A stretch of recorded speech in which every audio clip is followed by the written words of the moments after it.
Waalaikumsalam warahmatullahi wabarakatuh. Alhamdulillahirabbil alamin wassalatu wassalamu ala asyrafil anbiya'i wal mursalin sayyidina Muhammadin wa ala alihi wa sahbihi ajma'in. Rabbi shrah li sadri wa yassir li amri wahlul 'uqdatam min lisani yafqahu qawli. Ramadan Kareem to all participants and distinguished speakers. This is our second series of Webinar International with the topic The Impact of COVID-19 on Global Halal Industry, which presented by National Committee for Islamic Economics and Finance, Dinar Standard Indonesian Association of Islamic Economists and Medan Area University. Ramadan Kareem with objective to explore the impact of COVID-19 outbreak and assess how far this COVID-19 affects global halal industry, and also to elaborate solutions offered to sustain the global halal industry during and post COVID-19. With our awesome speakers, Professor Laurent Marlier, President and CEO of ISFIN, Professor Irwandi Jaswir from International Institute for Halal Research Training of International Islamic University of Malaysia, Mr. Rafiuddin Sikho, the CEO and Managing Director of Dinar Standard, Ms. Nahla Misbah, Senior Research Associate of Dinar Standard, and we also have Professor Jonathan Wilson, the Halal Branding Expert from Regent's University London, United Kingdom. His speech will be recorded in a video. For your information, that you can read the full bio of all the speakers in the registration form. Dear ladies and gentlemen, brothers and sisters, let's open this event by citing Basmalah. Bismillah. Bismillah. Our next agenda is Quranic recitation by Al-Mukarram Al-Ustaz Sudarmawan. Please, Al-Ustaz, the time is yours.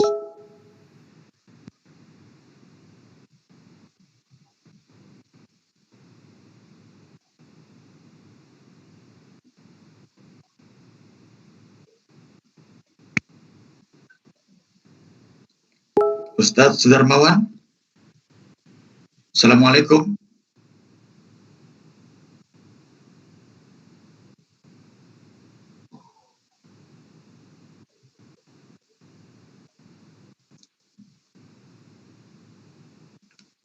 Maybe there is a technical problem.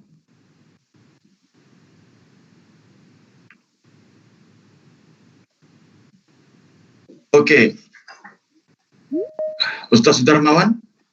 Assalamualaikum, Ustaz.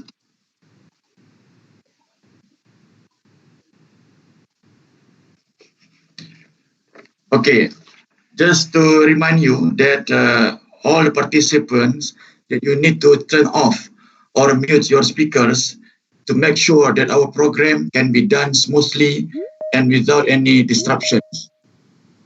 And participants can write the questions in the show conversation feature in the Microsoft Teams platform.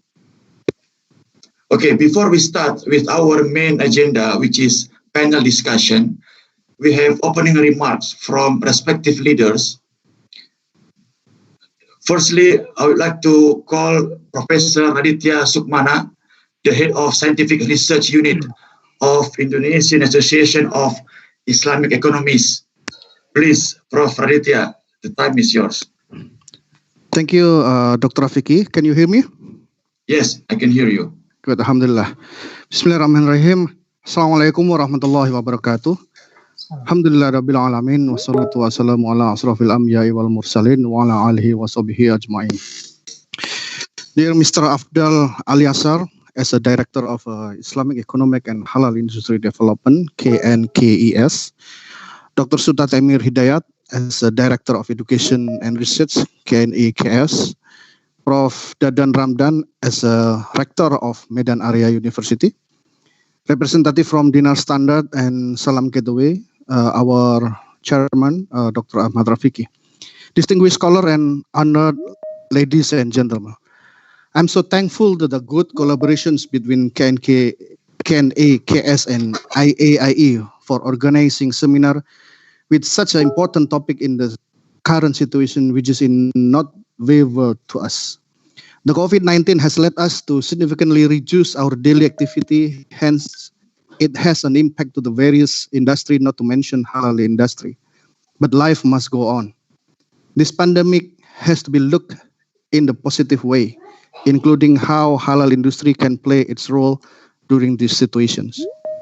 Alhamdulillah, this particular seminar has been able to bring prominent scholars in their respective discipline, not only academicians, but also practitioners.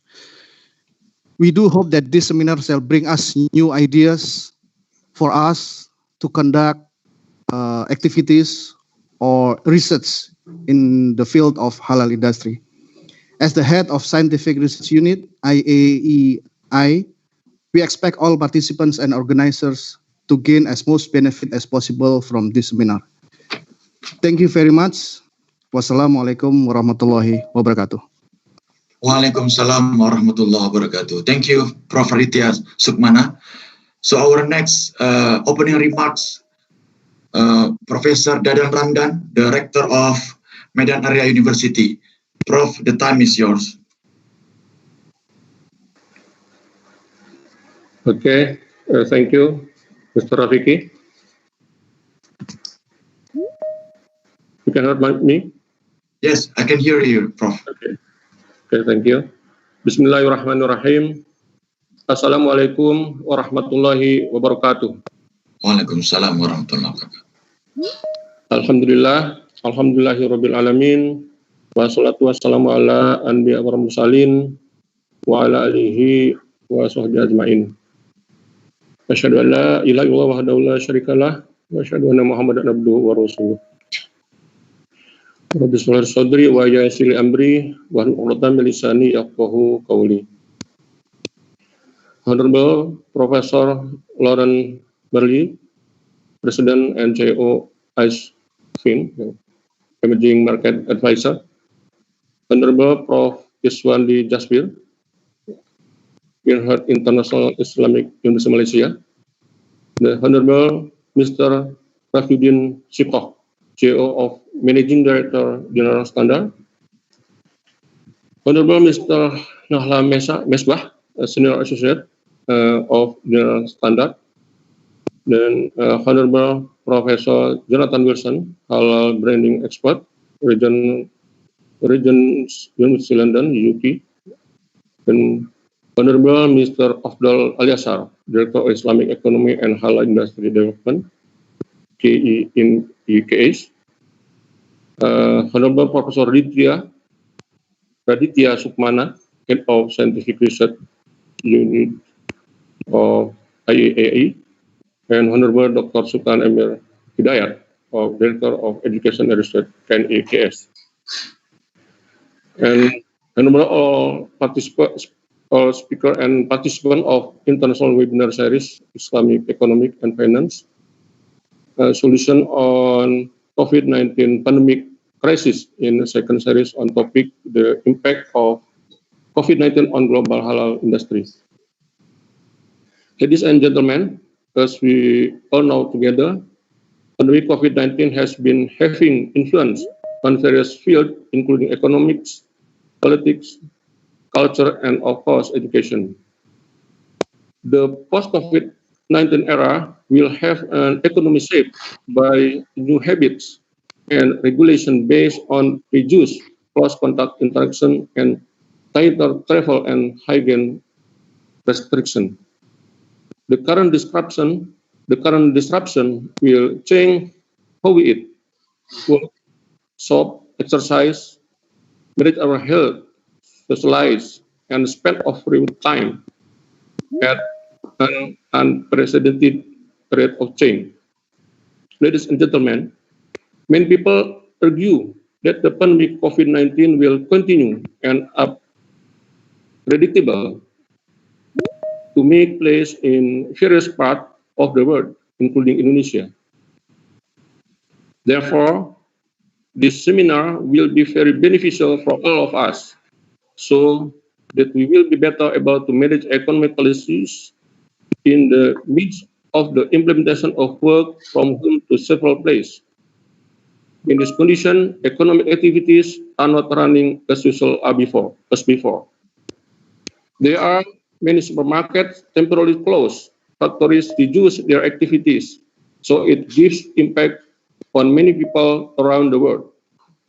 There are a positive value because people are increasingly concerned about cleanliness and care for the environment. Ladies and gentlemen, therefore, Islamic food are become alternative to fill food requirements with offer good and healthy food. The demand of halal food will offer immense growth opportunities. Market vendors should focus on the growth prospects in this fast-growing segment while maintaining their position in the slow-growing segment. So I have a big hopes this seminar can give good contribution and positive impact on the Islamic economy and finance in the world. I thank to KNKS for their cooperation and also for all the speakers and participants in this conference. May Allah give you and your family in good health, prosperity, peace, and full blessing in this holy month. Thank you. Wabillahi taufiq wal hidayah. Wassalamualaikum warahmatullahi wabarakatuh.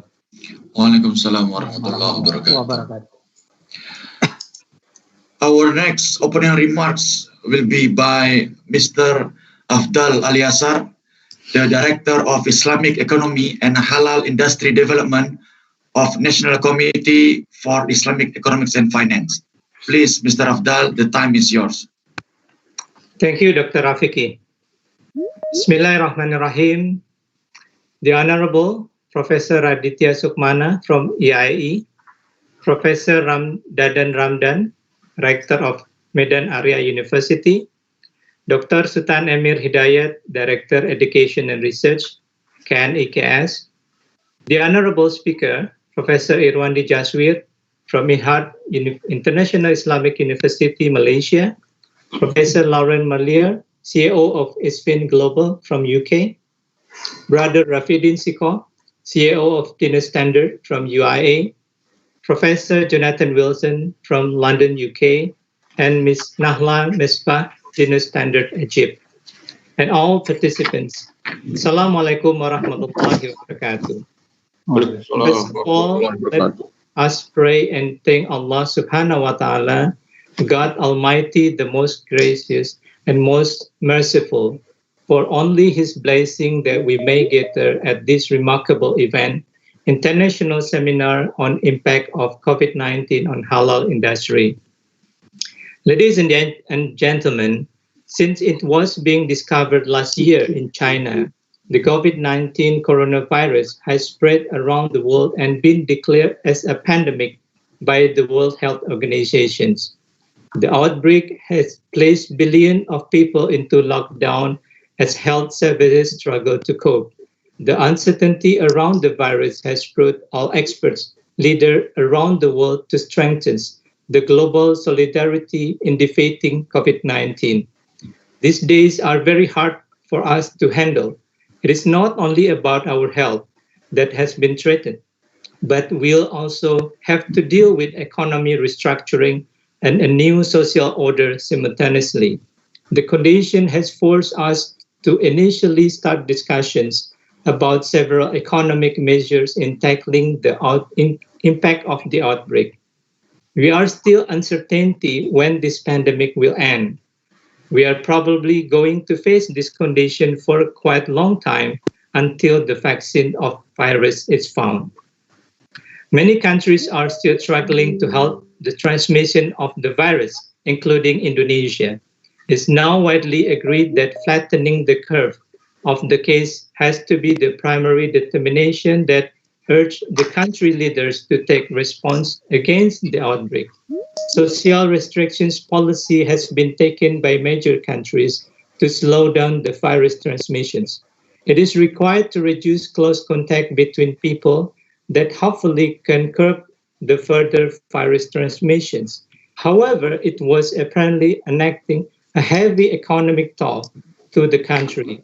Social restrictions, or commonly known as social and physically distancing, has shifted the business continuity and social lifestyle into a new pattern. It is the new normal. How we work, study, shopping, manage our health, exercise, educate our children, and socialize are going to change. We will meet a new behavior and drive into a form of certain preference. Therefore, we need to able to figuring out the navigations to face a new reality of the world works. Compared to previous expected number, the movement of economy will also be slowing down. Ladies and gentlemen, COVID-19 pandemic has hit our business and industrial sectors, including halal industry sectors. This could be destructive to our economy. A lot of business are forced to close and many companies must repatriate their employees in order to survive their business. This condition will lead to higher unemployment rate and also likely trigger another crisis. In this condition, we need to remain optimistic. We must not lose hope and look from another point of view. Technology has come up as the solution to survive on this shifting mode. Digital infrastructure will help us to go through the crisis. Remote work established as the default operating mode, or we have familiar with the terms of work from home. Digital platforms help business to actively meet the buyer. Likewise, to help business reactivating their supply chains. Households are still able to fulfill its supplies through e-commerce and delivery through online transportation service. Education institutions are moving online to provide ongoing learning with no physical contact and even for final assessment. Indeed, the digital infrastructure can be relevant across the business sectors.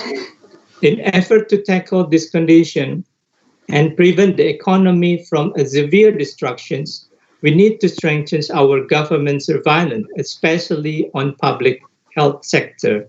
Every measure that can support our healthcare sector, such as health infrastructure, pharmaceutical and medical device, need to get extensive concerns and asserted as the nation development priority, especially after this pandemic. Pharmaceutical research has the main role to overcome these situations. Hopefully, we can find the effective vaccines, especially halal vaccines, for human survival from this dangerous pandemic. Therefore, collaborations between researchers become a necessity that need to be developed and supported. Ladies and gentlemen, I hope this forum will be able to provide a new insights that can be used as responses in formulating policy recommendations, not only for Indonesia, but also globally.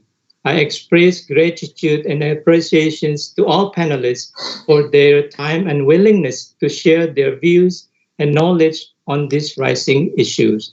Let's pray that this pandemic will be shortly over and we can manage more sustainable business for better society. Thank you very much.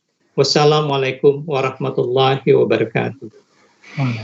Waalaikumsalam warahmatullahi wabarakatuh. Thank you very much for the speech, for all the respective leaders, for the opening remarks.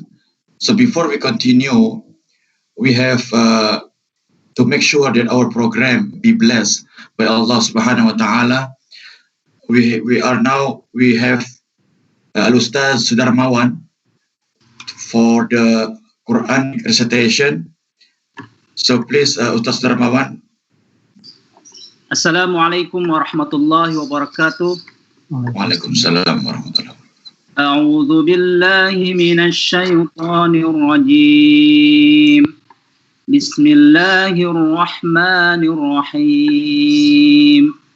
مثل الذين ينفقون أموالهم في سبيل الله كمثل حبة أنبتت 7 سنابل في كل سنبلة 100 حبة والله يضاعف لمن يشاء والله واسع عليم الذين ينفقون أموالهم في سبيل الله ثم لا يتبعون ما أنفقوا منا ولا أذى لهم أجرهم عند ربهم ولا خوف عليهم ولا هم يحزنون صدق الله العظيم.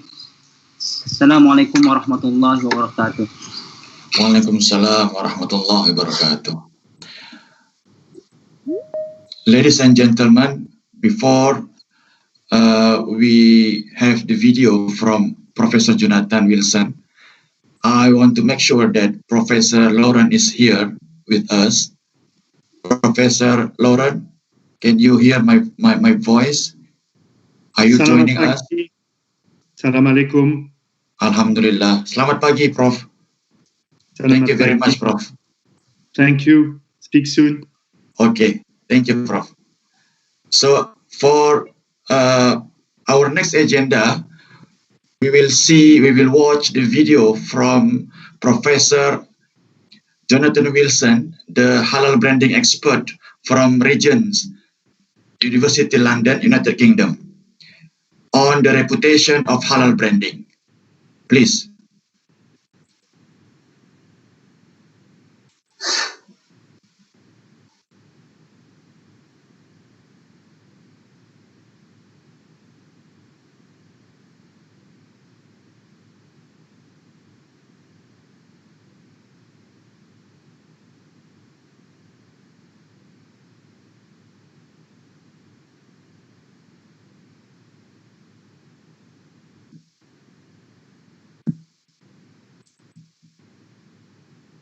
There is no sound. Yeah, there's no sounds. Okay.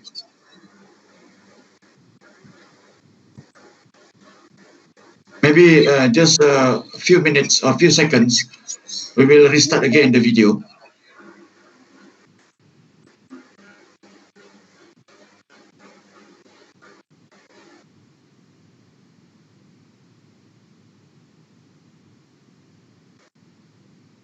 Still there is no sound. Yeah, still there's no sound.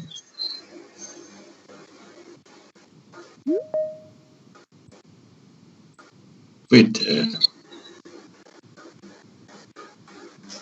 Yes, Pak, wait a bit.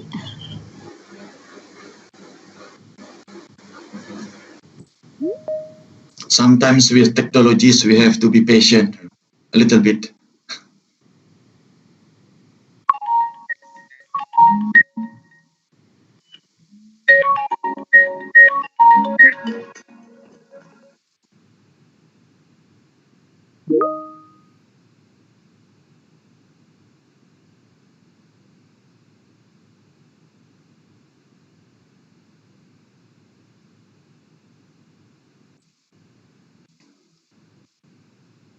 Some quick thoughts Halal for your event. I'm going to read some of these off some notes that I made. So here goes. I want to focus on reputation.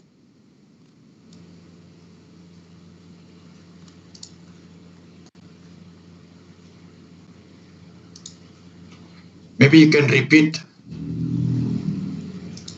We will restart again.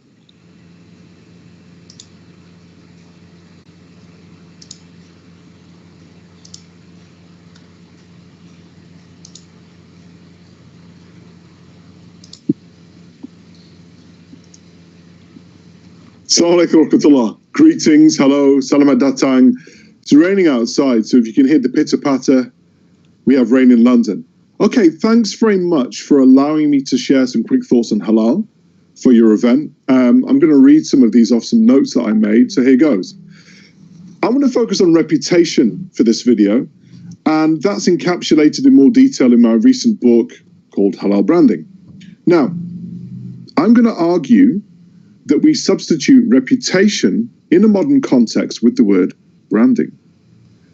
In essence, branding is a strategic and concise means of expressing, amplifying, and controlling who you are, what you do, who you're associated with, and what you own. And you do that for competitive gains using a variety of communications methods and media, and those are collaborative and measurable. In the context of the halal industry, that means as a strategic brand portfolio, the architecture that we're designing consists of most likely a corporate brand linked to a product or service brand, an ingredient brand, which is fulfilled by halal certification, logos, things like that, and the overall grounded blend of other factors like your national or regional identity, that of the founders, and other local customs. Now, if we drill down a bit further in more detail, organizations are Muslim or non-Muslim owned. They have Muslim proportional representation from their employees or customers. And they offer products and services which are all halal, or maybe only a restricted number of their offerings are halal. And they have a presence in a Muslim majority or minority region. So, furthermore, it may be the case that particular offerings require increased labeling and marketing communications due to the nature of their proposition. So if you have a particular product which is not native to that region, it might require more communication demonstrating to your target consumer that this thing is halal, right? If it's not native to you. So if you were hot dogs, that's the one that we always talk about in Southeast Asia. According to some certification bodies, you would change the name from dog to sausage or something like that to avoid confusion. But also because it's an American product, people might be more concerned about whether that is actually a halal product. And even furthermore, they might be more concerned about what is the origin, who founded the company, what are their particular interests, are they Muslim friendly, do they respect and treat Muslims with dignity? So these are some of the factors that we take into consideration when we're trying to build a halal Muslim or Islamic brand.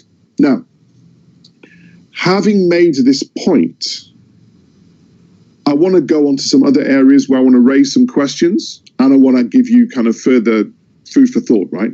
So, question number one, do we spend enough money and time on branding, which has become such an important aspect of business today? When I look at a lot of companies, organizations, certification bodies, governmental initiatives, you could argue that the reputational aspect linked to branding is still quite quiet. We could do a lot more to amplify all of the good things that we do. Next question. Have halal, Muslim or Islamic brands formulated enough of a presence towards being able to deliver strong, robust, stable, premium, compelling, attractive, unique, and identifiable propositions? In short, tell me what the top global brands are. Tell me what the top halal brands are. Tell me what the top Muslim brands are. Tell me what the top Islamic brands are.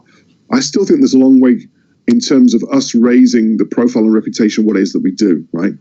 And following on from that, what's the future roadmap? Where do we want this all to go?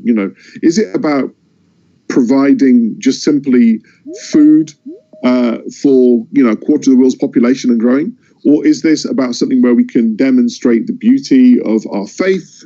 Is it about strengthening national ties? Is it about developing stronger GDP? The list can go on, but I want you to consider what is the purpose behind why we're doing all of these things. And in particular, linking that to the brand, because the brand is that visualized representation authentically of what it is that we do and we're about and the way that people can connect and find us. So now that I've made these observations, I want to drill down into some other things. And I'd like to remind you of two notable case examples that the Muslim civilization can be proud of. Firstly, the Prophet Muhammad sallallahu alaihi wasallam and his companions offered transformational leadership, and their contributions and reputations continue to influence the world today. Al-Amin, the trustworthy. That is branding. So, Think about that. Think about how the human experience is really important. The stories about the companions and our noble prophet, how they lived, how they felt, what they liked, what they didn't like, their characteristics.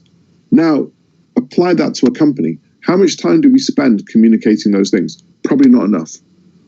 The second example I want to give you is the compilation of a hadith, which we developed a methodology of verification, and narration chains were developed. So we developed this art of verifying sources, evidence, narration chains, and classifying and ranking them. But if we fast forward today, when in the face of the coronavirus pandemic, fake news and social media messages spread like wildfire, and where it's almost a case where people are racing to be the first to share and to share widely, and that's at the expense of checking. Not a good idea if you want to build a brand that will last the test of time. The other point I want to make then is I want us to think carefully, and I want to encourage you to do so, about the long-term struggle in the pursuit of establishing stellar reputations. But in doing so, encourage you not to think about halal as simply providing the permissible. We have to make the permissible unmissable, right? Put the spirit into spirituality. Embody the full range of human emotions and experiences. Celebrate, elevate and energize, and people, inshallah, will congregate around your brand. Finally, I want to extend my well wishes and sympathy to all of those people out there who are fighting for their health, their lives, and their livelihoods. Sadly, some of my family have been affected by some of these things, and they are truly sobering times. I mean, I had an uncle who passed away, and then to think that you're watching a funeral online is just a really unusual experience, right? So please look after your minds and your bodies and your souls. Thank you very much for this opportunity, and I look forward to seeing you all very soon. Assalamu alaikum wa rahmatullahi wa barakatuh. Bye. Okay, for your information, that this video is exclusively dedicated to this event, so never posted in other occasions. So, ladies and gentlemen, brothers and sisters, we are now moving to the main program, which is our panel discussion with our distinguished speakers. But before that, let me brief some of the introduction related to the topic. I have pleasure in moderating this session. This topic is very interesting topic because not only we'll discuss about the halal product, but also market and industry. From our very experience in the related issues and expert in the field, we know that the halal industry consists not only halal food, but also tourism, travel, pharmaceutical, cosmetic, media, and recreation, which so far have positive development. The facts supported by the report of the state of the global Islamic economy by Dinar Standard in 2019 that Muslims spend $2.2 trillion on halal and Islamic lifestyle sector in 2018. And then the expenditure on the halal and lifestyle sector increased by 5.1% compared in 2017. And also the halal and lifestyle sector are forecast to reach $3.2 trillion in 2024. So this is very positive development of halal industry. With regard to the COVID-19 impact, the cases reached 3 million cases up to date, and with 200,000 dead cases, which affecting 210 countries, including our OIC countries. So the important question is whether these positive numbers, positive development will remain as expected or will change during or post-COVID-19 outbreak. So let's start the first question to our distinguished speaker, Professor Irwandi. Prof. Assalamualaikum, Prof. Prof. Irwandi. Assalamualaikum. Okay, Prof. Prof, you were in the halal science research for many years. Yes. Has also received the King Faisal International Prize in 2018 in the category of Service to Islam. And we know as academician, you have published hundreds of articles in reputable international journals, which are indexed by Scopus, with also citation over 1,000 citation. So my question to you, Prof, what basically are the challenges and the opportunities of the halal-related science during and post this COVID-19 outbreak? Please, Prof, maybe you have your opinion on this. Yeah, thank you, Mr. Chairperson, Dr. Rafiki.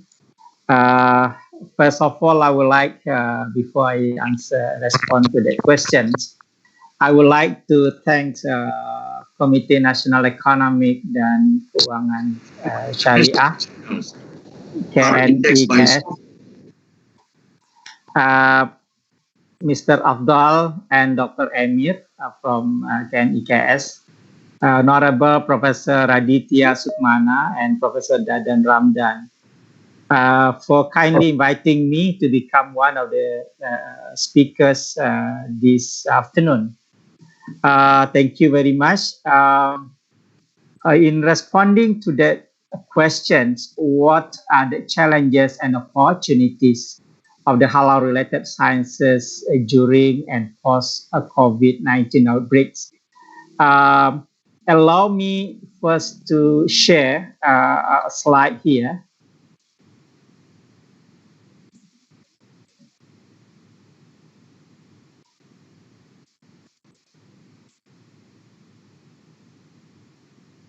Can you see this? Not yet, sir. Prof. Oh, okay. How to do this?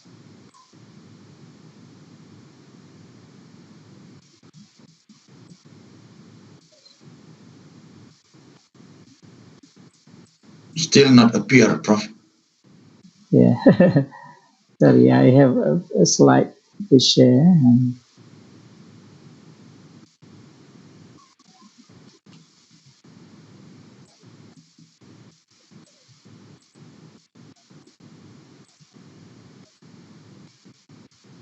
Okay, can you see this? Okay, Prof. Yeah.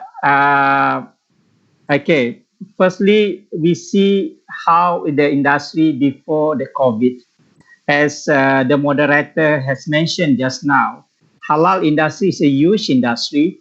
It is 3.1 trillion US dollar industry. It is a lucrative. So when we see the impact of COVID-19 outbreaks to the industry itself, we have to see that. Sorry, we don't see slides. We just see the. Prof, can you click the file, Prof? You see this, sir? We only see your folder. Okay. Wait. Maybe you can open first, then you can share. Open the file first. You see this? Not yet. Okay.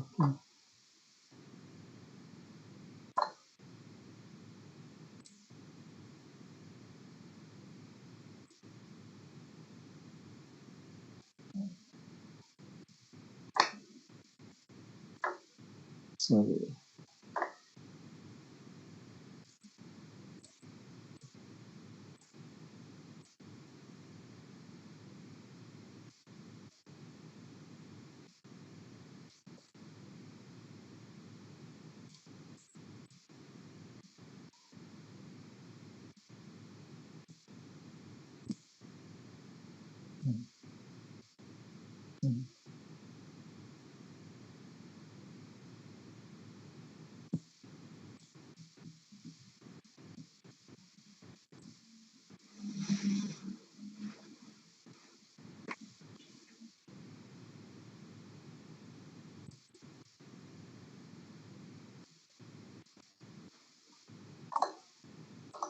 How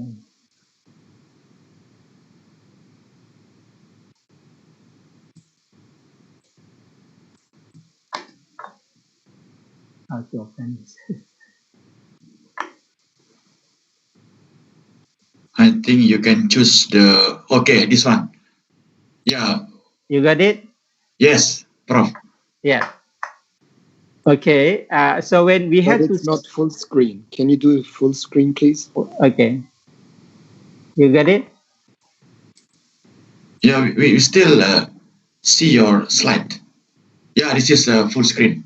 Okay. Thank you, Prof. Thank you, Prof. Yeah, sorry for technicals. Okay, when we see the how big the industry is, 3.1 trillion, as mentioned just now, it covered the whole range of product and services in halal industry. We call this as a halal ecosystem, starting from the production, including halal food and beverages, halal pharmaceutical, halal ingredients for food, pharmaceuticals, cosmetic, for example, and also halal cosmetic and personal care itself. It also includes services, halal logistics, Islamic banking and takaful, tourism, healthcare, and of course the halal infrastructure, industrial park, halal R&D, traceability system, standard, and certification. So when we see which one is have got influenced by the COVID-19, we have to see one by one. I believe that the market of halal industry is still huge. Okay, but but for individual sector might be different.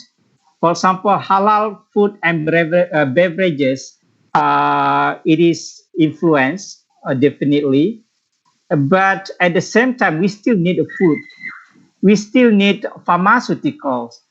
Okay, perhaps cosmetics not really at the moment, but in the state of COVID-19, food and pharmaceutical are two things that are really in need. Okay, and then it may also influence logistic and a change of the mode of transportation. For example, where people nowadays are contact less or less contact. And then Islamic tourism very severely affected. I just read a news that in US, for example, unemployment insurance claim up to 6 million populations. 6 million just claim insurance because of unemployment. And then from the tourism, countries like Turkey, for example, or Indonesia, Bali, the tourism sectors are severely affected. However, I always look at the positive angle from every event. We see that the halal industry is still there. I believe so. Yeah, as long as we know how to handle it. Okay. For example, in the next slide, from the research and development point of view, I just give you example from one findings of the raw material sample. We started from the source of origin until end of product or storage and distribution. Every step of this give opportunity for us to do something. Yeah. For example, if we cannot comply with halal in the step of processing, we have to come up with the idea how to make them becoming halal. If we cannot find the halal ingredients and alternative, for example, we have to come up with the idea how to replace them with the halal. This is what in our experience in last 15 years, for example, the lacking of Muslim world. Yeah, the lacking of Muslim world. If we realize that out of 3.1 trillion, we can ask ourselves how much actually the Muslim countries earn from the industry. Not much. Yeah. the big players in halal industry still remain for those countries like Australia, New Zealand, Brazil, in Southeast Asia, Thailand, for example, and in poultry industry still Brazil.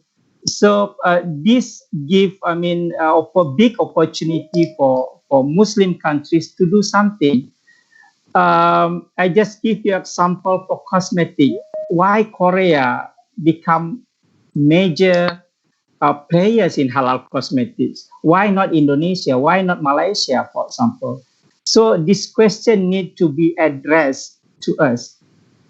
One of the reasons why is it so, to me, is we are lacking of research and development. We are lacking of that. If we see that in the beginning of the COVID-19, let's say in January or February this year, most of Muslim countries they do not know what to do. If you realize this, yeah, we do not have even masks. We do not know how to do analysis. How we do not have enough PCR, for example. Okay, so a lot of things need to be done for Muslim countries just because we do not have a strong research and development. So to me, right after COVID over, for example, we have to strengthen our research and development. We have to come up with innovative ideas. We have to come up with brilliant ideas to replace non-halal things, for example, and with halal. And of course, yeah, the way we run our halal business change. The digital economy, medical biotechnology, and empowerment of SME, to me, is the answer for post-COVID-19 era. Thank you. Thank you. Thank you, Prof, for your insightful explanation on the research related to halal. And maybe we go to Mr. Rafiuddin Sikho. Mr. Rafiuddin. Yes, Assalamu alaikum. Waalaikumsalam warahmatullahi wabarakatuh. Mr. Rafiuddin, as you were keeping update on the halal industry report and forecast, as your organization also did. So what do you think? How is the future of the halal industry post-COVID-19? And could it still contribute to the GDP or the economic of growth of the countries? Please, Mr. Rafiuddin. Sure. So first, I begin in the name of Allah, the most merciful, the most beneficent. Bismillah ar-Rahman ar-Rahim. Again, a very warm salams to everyone. Salamat Siang, as well as wishing all of you a very good Ramadan, inshallah. And may Allah subhanahu wa ta'ala accept our qiyam and our siyam and our du'as in these challenging times.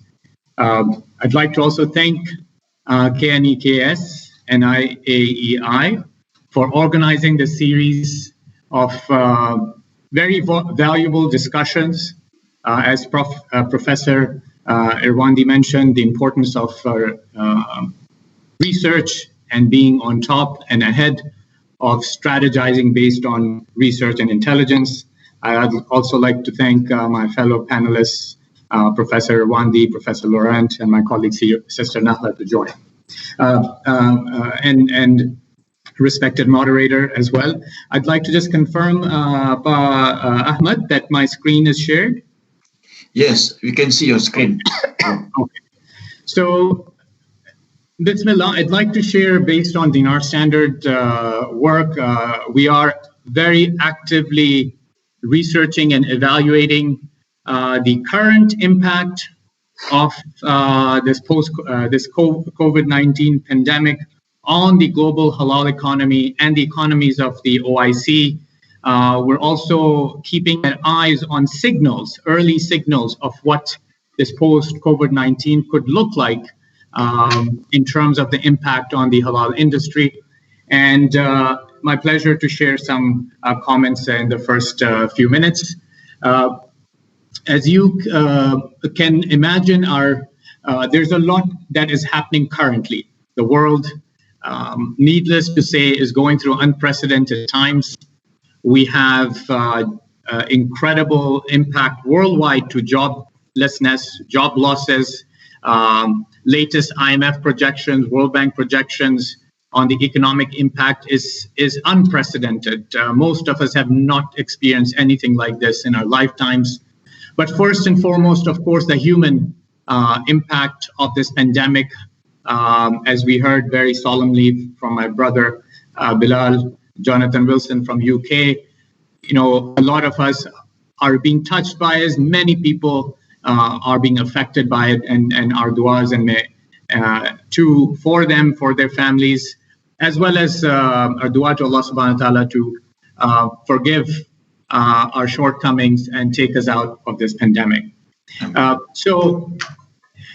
the question, Ahmed and colleagues, I'll focus on is what will the future look like? We are in a crisis management mode, but I'd like to focus on, inshallah, when we come out of this COVID-19, what will the change present as an opportunity and challenges for the halal economy, since that's the focus of the session. So 4 key questions. Number 1, which halal economy sectors have been impacted the most? Number 2, which countries are affected the most, because nations are at different stages of preparedness and ability to manage the economy as well. Number 3, what are the new areas of opportunities that are emerging? And number 4, what are some early signals of what the changed impact would look like? So I'd like to go through that really quickly. There are various studies being done, including ourselves, but I'd like to share a slide from some amazing work that's coming out of McKinsey, including they're doing country-by-country surveys as well, but this is an assessment of the top 3,000 global publicly listed companies across all sectors to see their impact on those sectors. Because while every sector is being hit worldwide, as we all can imagine, certain are getting hit worse than the others.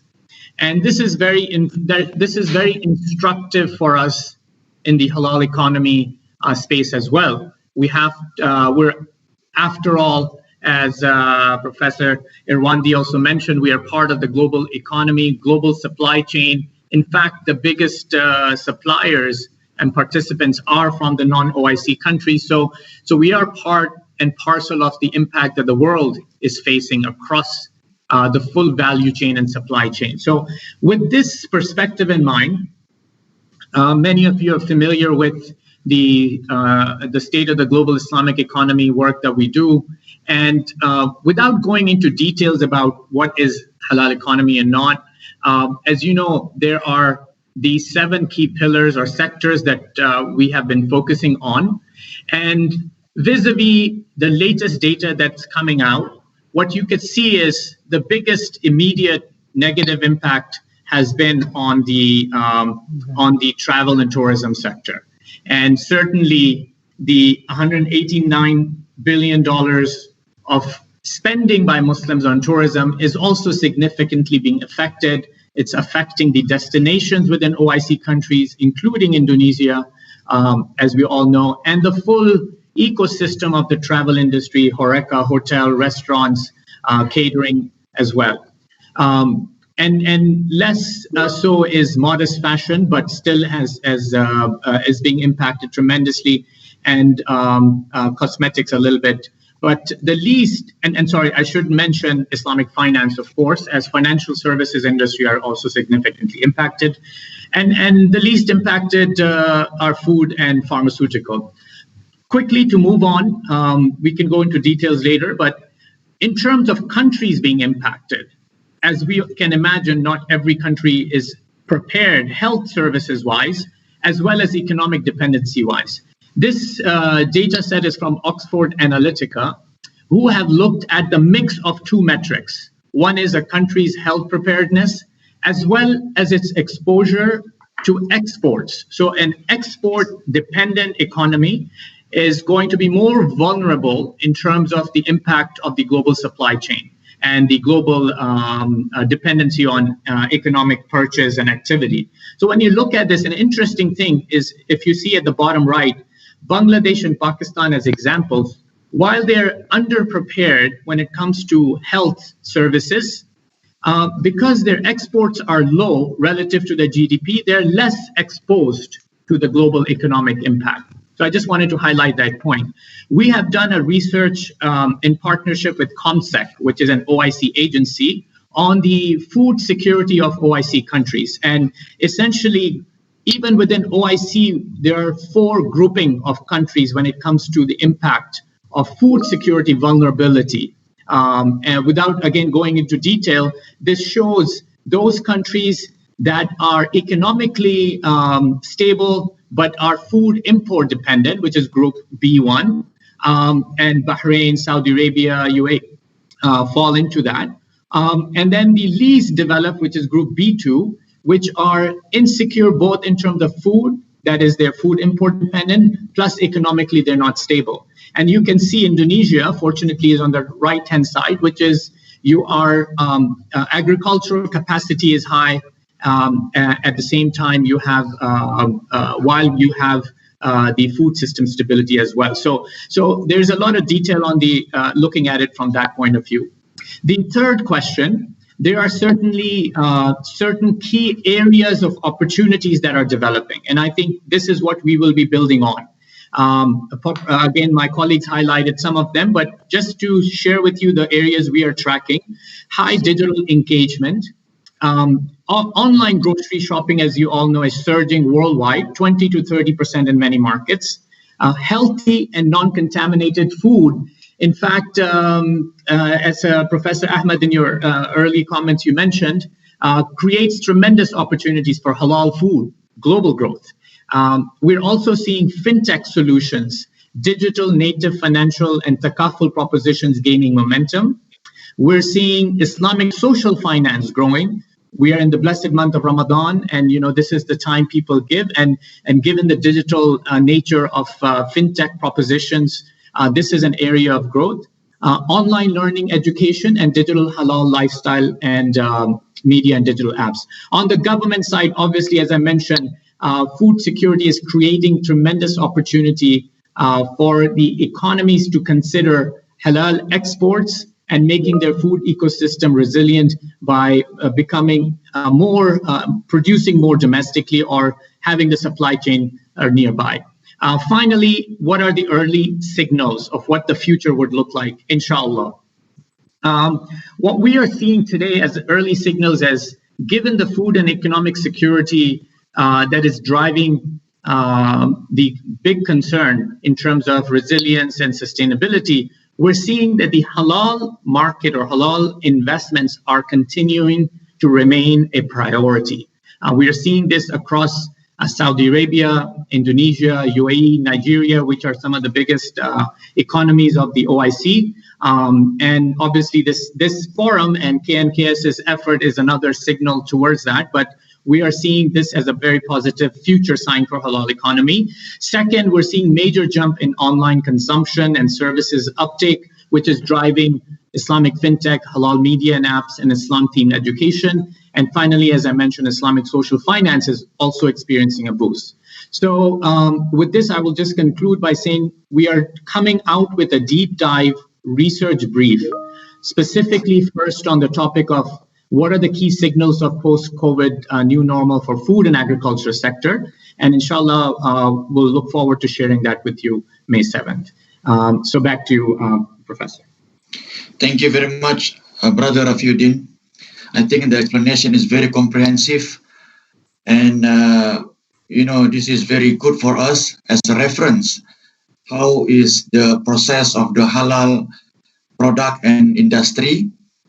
So now we go to the next question to Professor Lauren. Professor Lauren. Assalamualaikum, selamat pagi. As regards to you. Waalaikumsalam.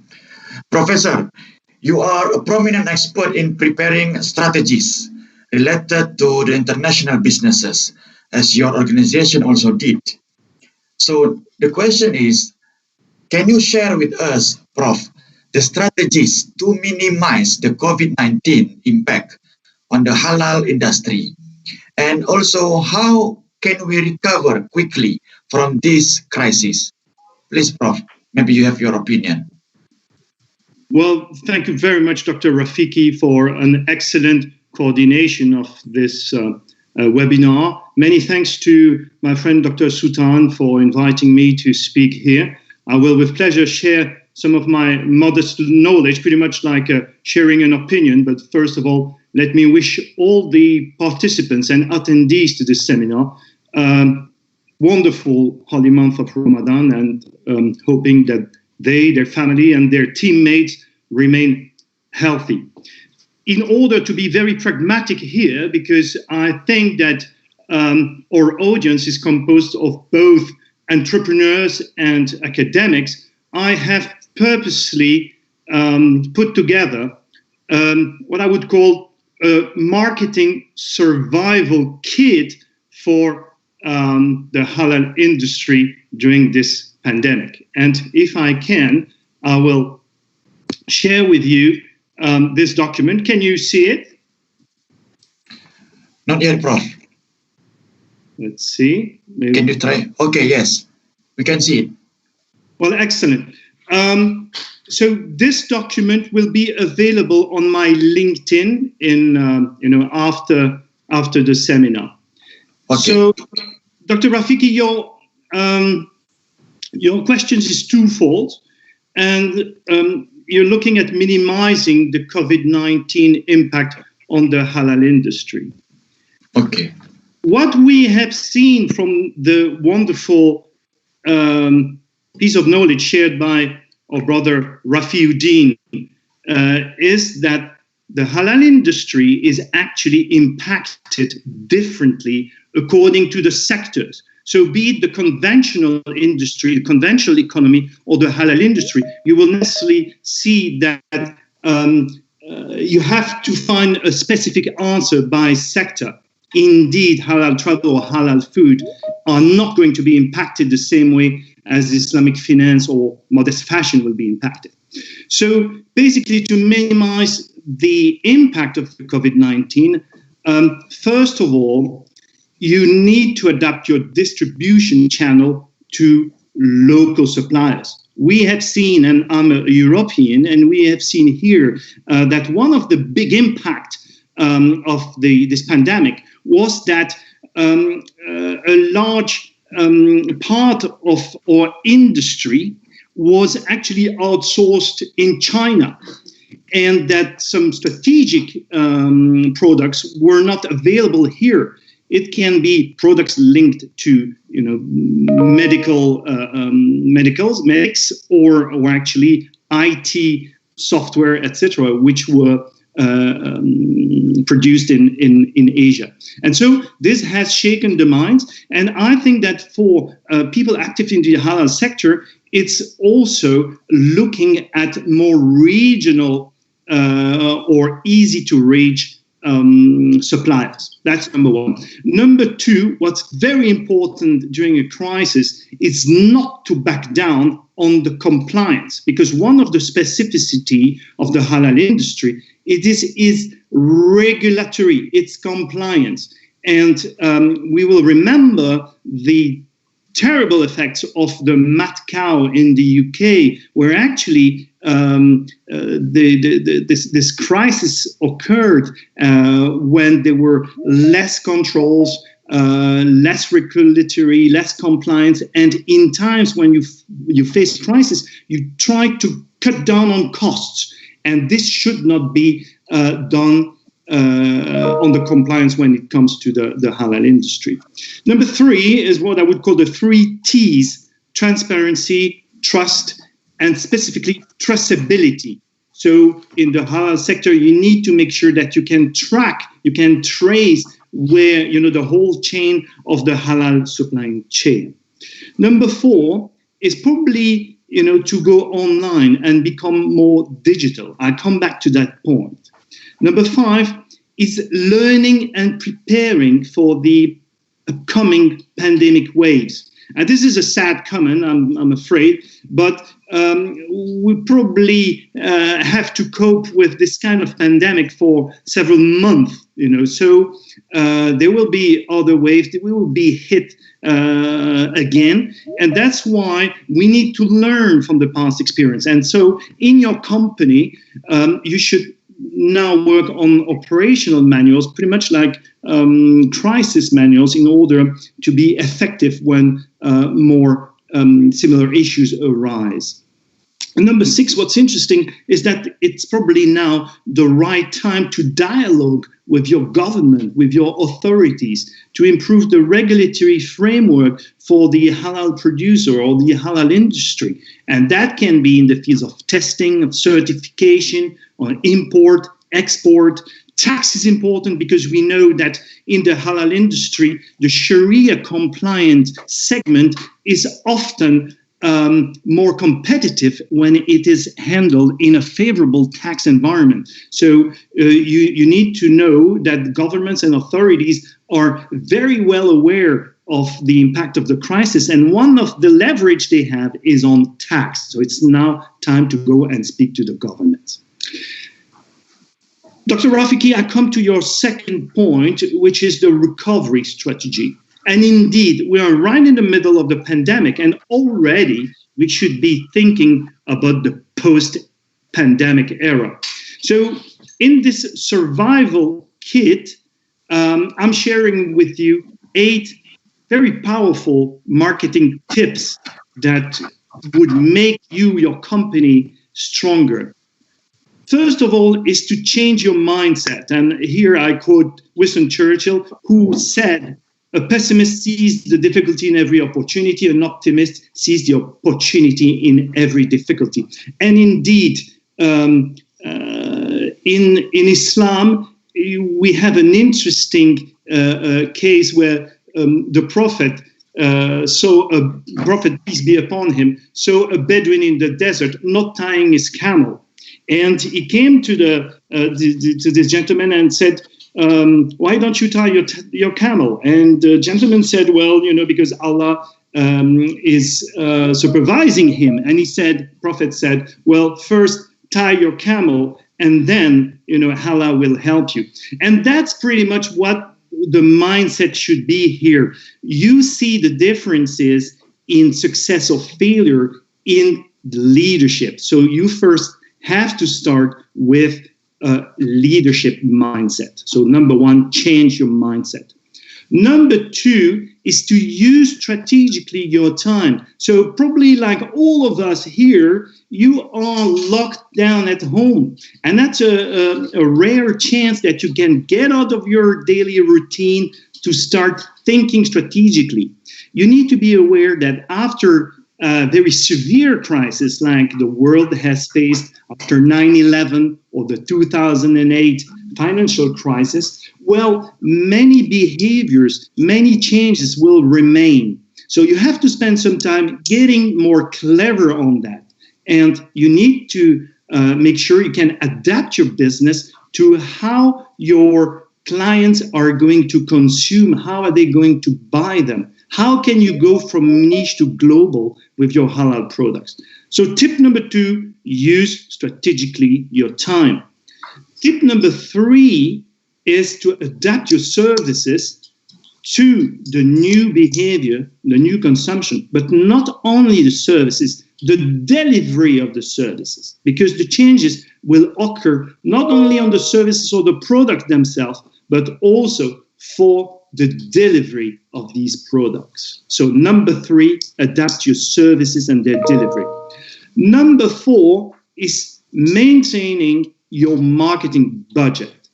And we understand that traditionally when there is an issue like a major crisis, well, the temptation is to cut on the budget and to reduce your marketing budget. And many of your competitors will do that. Well, that's very often a mistake, because actually it can be an overreaction. And at some stage, in some month, this pandemic will be over. And it will be time for you to shine again. And it is probably also time, if you have some liquidity, to invest them in your budget. So number 4, maintain your marketing budget. Number 5 is to switch from the concept of matchmaking to switch to the concept of matchmaking instead of networking. So usually halal professional companies or professionals active in the Sharia compliance sector, how do they make their business development? Well, they attend large conferences like MIHAS, Gulf Food, Alimentaria in Europe. And the massive cancellation of these events, the fear to send your best professionals there and they could get infected, prevent that because all these events are postponed. So how do you do your business development now? Well, the trick is that if you step into matchmaking, you are in a more bilateral system. And the difference between networking, which is done in mass, and matchmaking is that matchmaking is based on market intelligence, understanding the specific needs of prospects, and targeting, opening the door of more focused prospects. So number 5, matchmaking instead of networking. Number 6 is to upgrade your digital communication. So all of us now have experienced the new softwares. We're using today Teams, but others will use Zoom, Slack, Loop, GoToMeeting, Skype, WhatsApp, WeChat, Viber, whatever.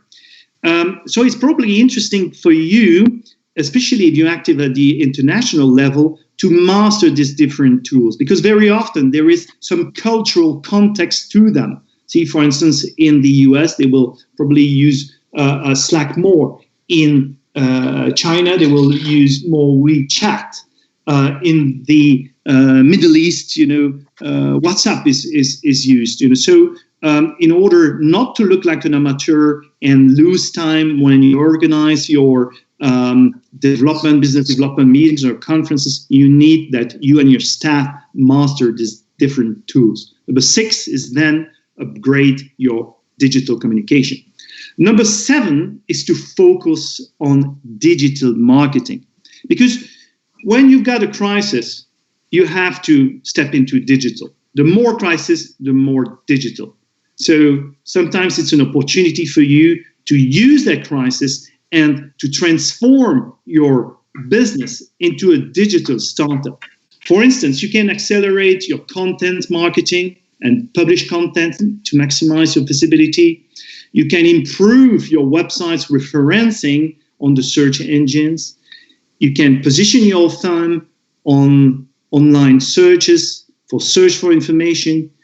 You can transform your website into a dynamic app. You can tap into email marketing, improve and harmonize your social media on LinkedIn, Twitter, Facebook for professionals. You can look at statistics and get some intelligence on how people are looking at your communication channels. And you can certainly consolidate your CRM, your customer relationship management, and make sure you have a clean and updated database which is operational. So number 7 is really focus on your digital marketing. And then number 8, and this is really important, is to be a sustainable individual or a sustainable company.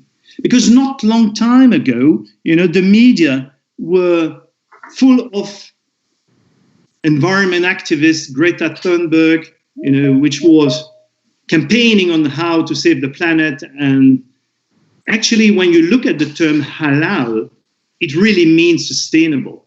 And people will come out of this crisis. Consumers will come out of this crisis more sensitive, more sensible, because they are effective.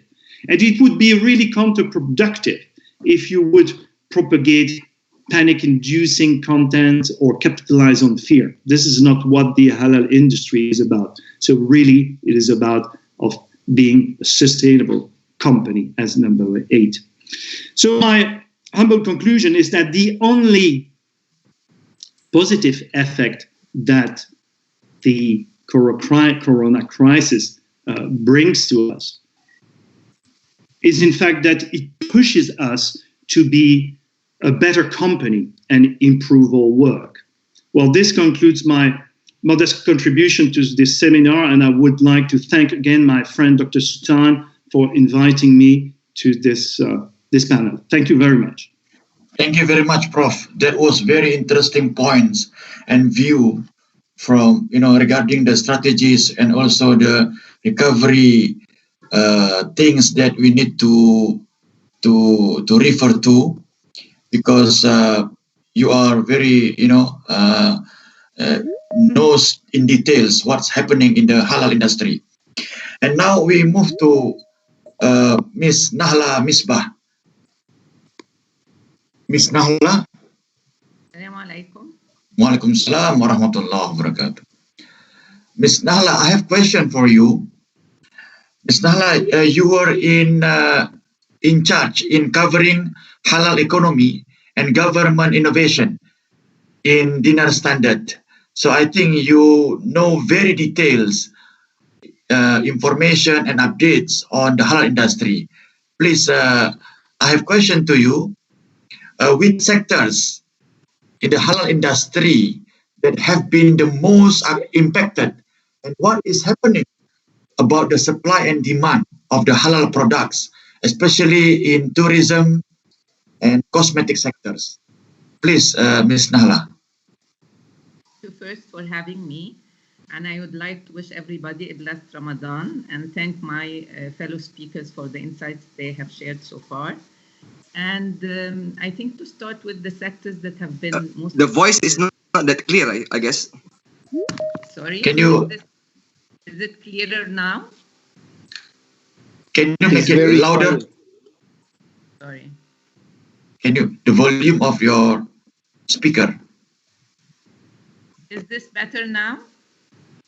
Still not... can you adjust again the volume of the speakers? You have to come closer to the microphone, please. Okay, yeah. I'm trying. Is this better? Yeah. Okay. So about the sectors that have been most affected, I think by now many of the attendees and the participants have already explained that the sector that is affected really on a global scale and in terms of halal economy is that of travel and tourism. As you can see from this slide, these are the different sectors of the halal economy, and the one that has been the highest affected negatively is that of Muslim-friendly travel. And this is especially because of travel restrictions in response to COVID-19. As you know, most countries, this is the first response that they have to impose travel restriction in order to stop the pandemic from spreading. So with this, there have been a lot of canceled flights, canceled trips everywhere, and this have started to affect the industry everywhere, and especially top countries. On the bright side, there are some sectors of the economy that have been not impacted as much, such as media and recreation, which could be seen as a substitute in terms of providing or filling the gap of recreation for consumers. So maybe it's not all negative. Some of it can be used in order to offset the negative impacts of COVID-19. So to look at the figures of travel and tourism and the impact thus far, can we move to the next slide, please? So the UNWTO is expecting, the one previous, thank you. So the UNWTO is expecting tourism arrivals to drop by 20 to 30% in 2020. And this is a loss of 300 to 450 billion in international tourism receipts. This is unprecedented, to borrow the word of Brother Rafi. This gets us back to the figures of 2012 and 2014. This drop is even higher than that of the global economic crisis of 2009, where we only had a 4% drop in tourism arrivals, and this is huge. In terms of halal economy, in terms of the tourism sector for the halal economy, can we move to the next slide, please? So in terms of the halal economy, we all know that Umrah and Hajj are mainly the main generators of revenue in this sector. And we all know also that Saudi Arabia has restricted Umrah starting March. And we don't know yet what will happen for Hajj. That means a big chunk of revenue in this sector is lost. Even considering the first, as you can see from this map, we have the first, the 5 top markets. So all of these countries now have travel restrictions, which means nobody's visiting. We don't know when these restrictions will be removed yet. So nobody knows the extent of the damage yet. They are all projections so far. But to put this in perspective, Indonesia in February, even before the travel restriction, have lost about 30%, almost 30% of tourism arrivals. So till the end of this pandemic or this crisis, which could take 1 year or 1 year and a half, or until a vaccine is found and to be effective, we don't know yet the extent of the damage to the industry.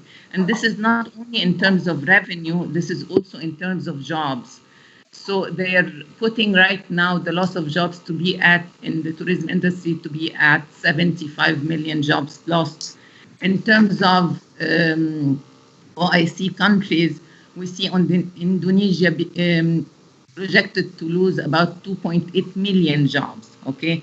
We see Turkey losing 700,000 jobs. We see Egypt losing 400,000, the UAE 200,000. These are jobs and that will be lost, income lost, which means also less demand from these countries, from the people who have lost their jobs for recreational activities. So it's a double problem here. So if you can move to the next slide as well, please.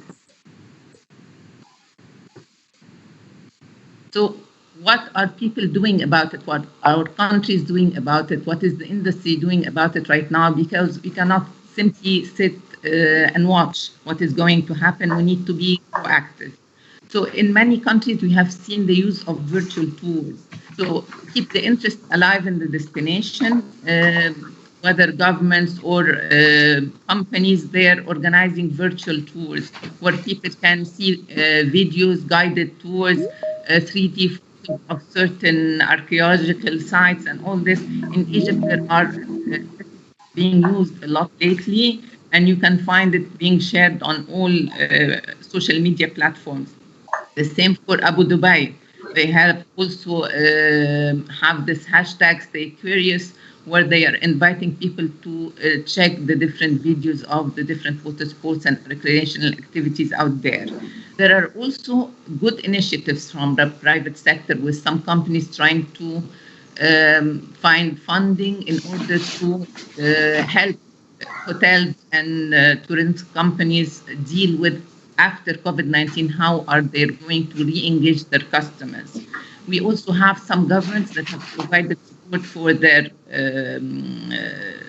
for companies, airlines, especially.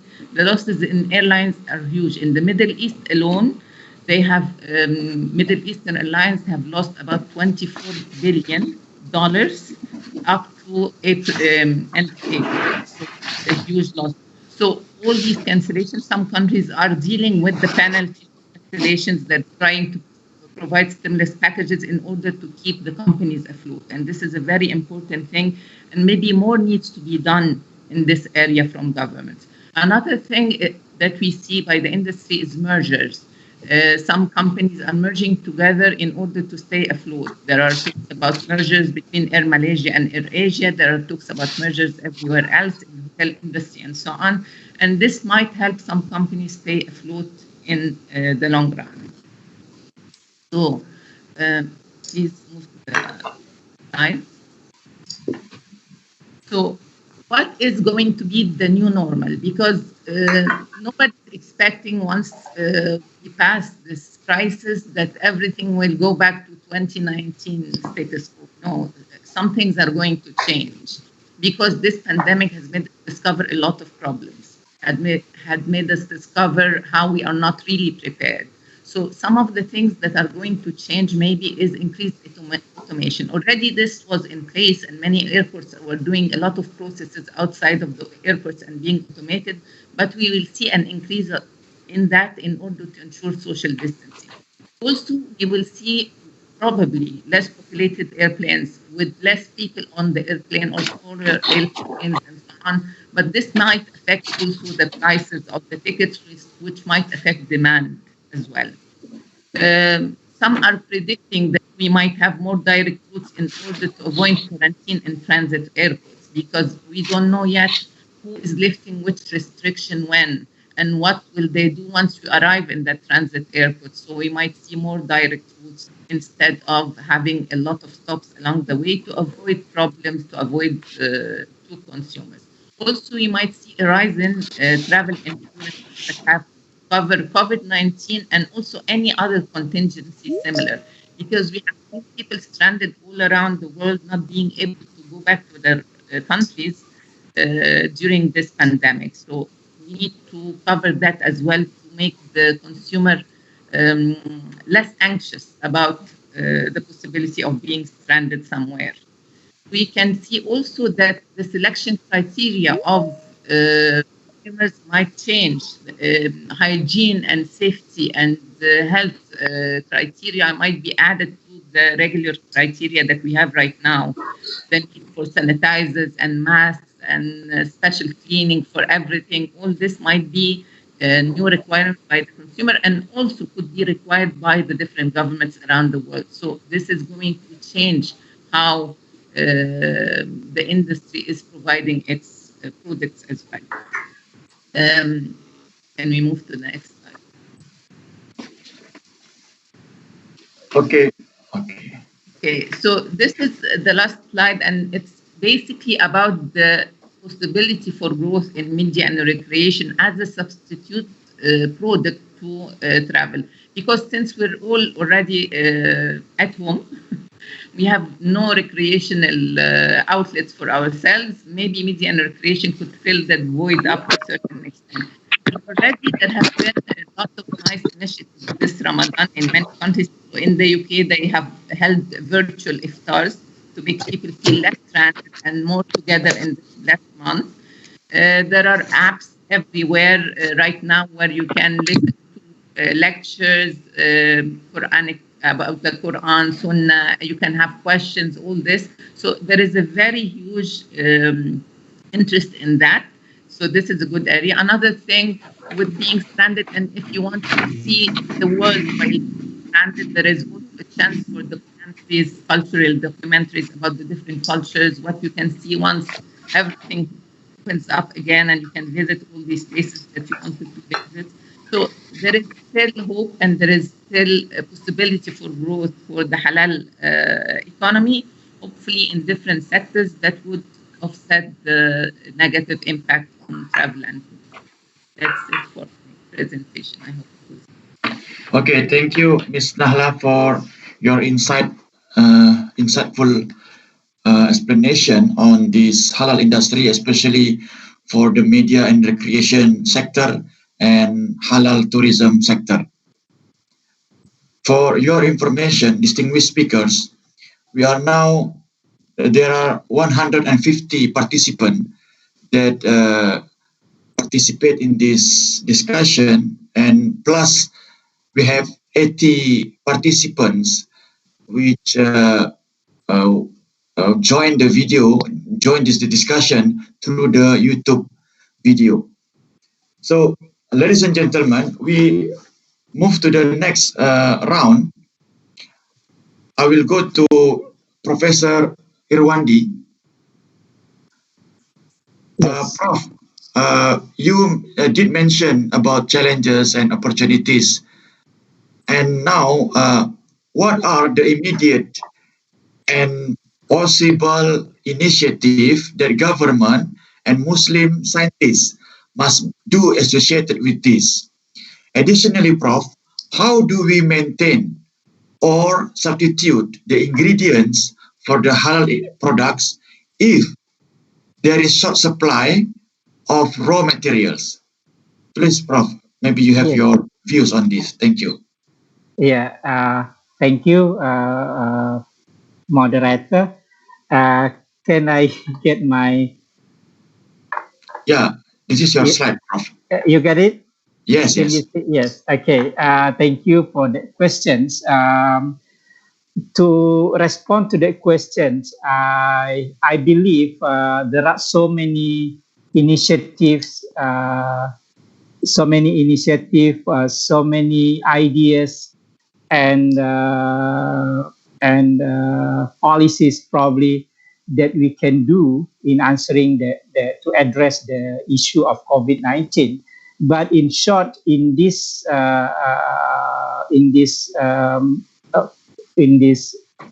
opportunity, I just highlight very, very important things that Muslim scientists need to do in addressing the issue of COVID-19.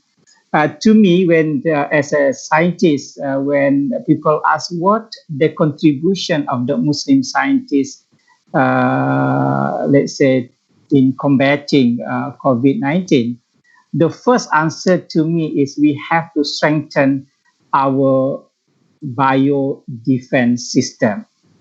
The term biodefense might be too big, but in a smaller capacity could be a medical biotechnology. This is from our experience when we relate to the way of Muslim countries or OIC countries, the way we handle bio-related threats, such as COVID-19 or a pandemic or any other outbreak. January and February show us the outbreak exposed the population of most countries to a dangerous virus. At the same time, perhaps more importantly, it has also exposed our weaknesses in supply, our preparedness, our readiness in facing this outbreak. It is very, very obvious as most of the Muslim countries looking for such as I mentioned earlier, PPE. We do not have even the personal protective equipment.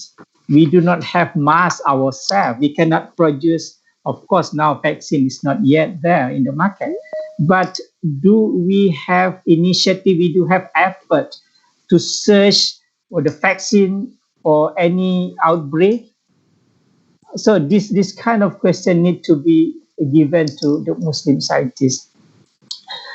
Because in the future, we do not know whether another outbreak will be coming and we are facing the same problem again. So I appreciate the many initiatives done by, for example, IDB, by Malaysian government, Indonesian government, to provide a special allocation to search, to do R&D in related to COVID-19. So this is very, very, very good initiative. For example, to develop a new vaccine and pharmaceuticals. What vitamin that can boost our immune system, for example. And what vaccine do we, let's say the vaccine is discovered in America, do we need to import only from America or do we have to produce ourselves? Because from the scientific point of view, every place, the characteristic of the virus could be different. And we had to come up with our own vaccine. This is my point. And then biomedical technology, pharmacy, biotechnology, epidemiology need to be strengthened for sure. Of course, this is not really related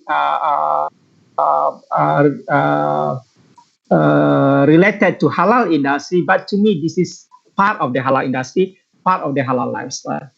In COVID-19 cases, most of the Muslims, as I mentioned, are not prepared, and import is not the answer for that. So please take the positive point of this pandemic by having to strengthen our R&D. Yes, we are lacking in the past, but take this time as the moment for us to strengthen our R&D. And then when with regard to the SME, social medium enterprise, to me,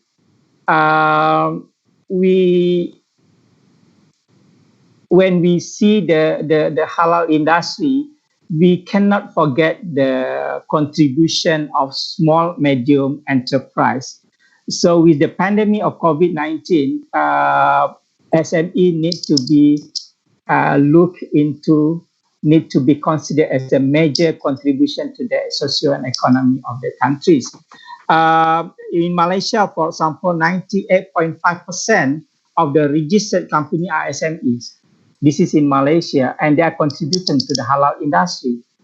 Similarly to Indonesia, there is some figures here. Unfortunately, some words are in Indonesia. This is micro, small, and medium. And we see this, the micro industry is very, very big in numbers, close to 60 million units. If we can take this as the focus of the government to strengthen our halal industry, I think this is a brilliant idea. And then and we see this is the total income in euro, trillion. So back to development of the SME. To be honest, that in the past, SME probably sidelined, in terms of policy, in terms of the economy priorities, etc.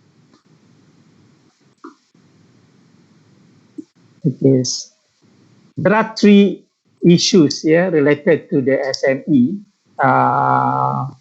Again, it's Indonesia, but this is a halal documentation. So they always got problem in getting the halal documentation. For some, even halal is a burden for them. Halal certification is a burden for them. Second one is access to get the critical material. In halal industry, there are few critical ingredients that they do not have alternative for that. For example, gelatin. In the country, the big country like Indonesia, we do not have enough gelatin. We import 100 tons of halal gelatin a year, while we have actually the potential to produce our own halal gelatin. So this is the issue for the SME. Another issue that I think I missed just now is that this one. This is a survey conducted to 1,000 micro industry in Indonesia, in 18 provinces in Indonesia, showed that 25% of them is very difficult to implement the standard of production. For example, HACCP, standard production, which is comply with the international standard or national standard. So this thing is among the issue that we have to address when we want to get SMEs a main player. I agreed with the previous speaker saying that the local production need to be given the priority. It's true, because in the halal industry so far, for countries like Indonesia, focus Indonesia, because most of us are from Indonesia, and SME industry is still a big problem in Indonesia. While we are as a big Muslim countries, but yet to be a main player of halal industry in the world. So I think the opportunities here is to empower SME by producing local products, and how to make the local product having the international standard and can be exported. I came to know that in the top 200 halal brand in the world, only 1 or 2 from Indonesia. It's a sad story, and not many also from Malaysia. Even Thailand can contribute about close to 20 out of the 200 top halal brand. So this is just time for us to strengthen our SME and give them, for example, technology, automation, and also digitalization. If possible, why not? I just come back, just before COVID, I came back from South Korea. I just give you one experience. There is one village in South Korea. They produce, in that village, they just produce special lime, this typical lime that produced in that area. And the lime cannot be eaten fresh, cannot be consumed fresh because it's too sour. So what the government did was to provide biofermenter for the farmers. Imagine the biofermenter is given to the farmers, train the farmers to produce. From lime, they produce alcohol. Directly, they produce vinegar. And now I see 400 of farmers in that area in South Korea are a major businessmen because they export the vinegar to close to 50 Muslim countries. So this is one of the examples how to empower SME. So there are, again, I conclude, there are 3 things that I would like to address here, to stress out here. Number 1 is it's time for us to strengthen our bio defense system. In short, we can say biomedical or medical biotechnology. Number 2 is a digital economy, where which other speakers has elaborated now. And number 3 is empowerment of small and medium enterprise. Yes, Prof. Thank you. Okay. Thank you, Prof. Irwandi, for your insightful explanation.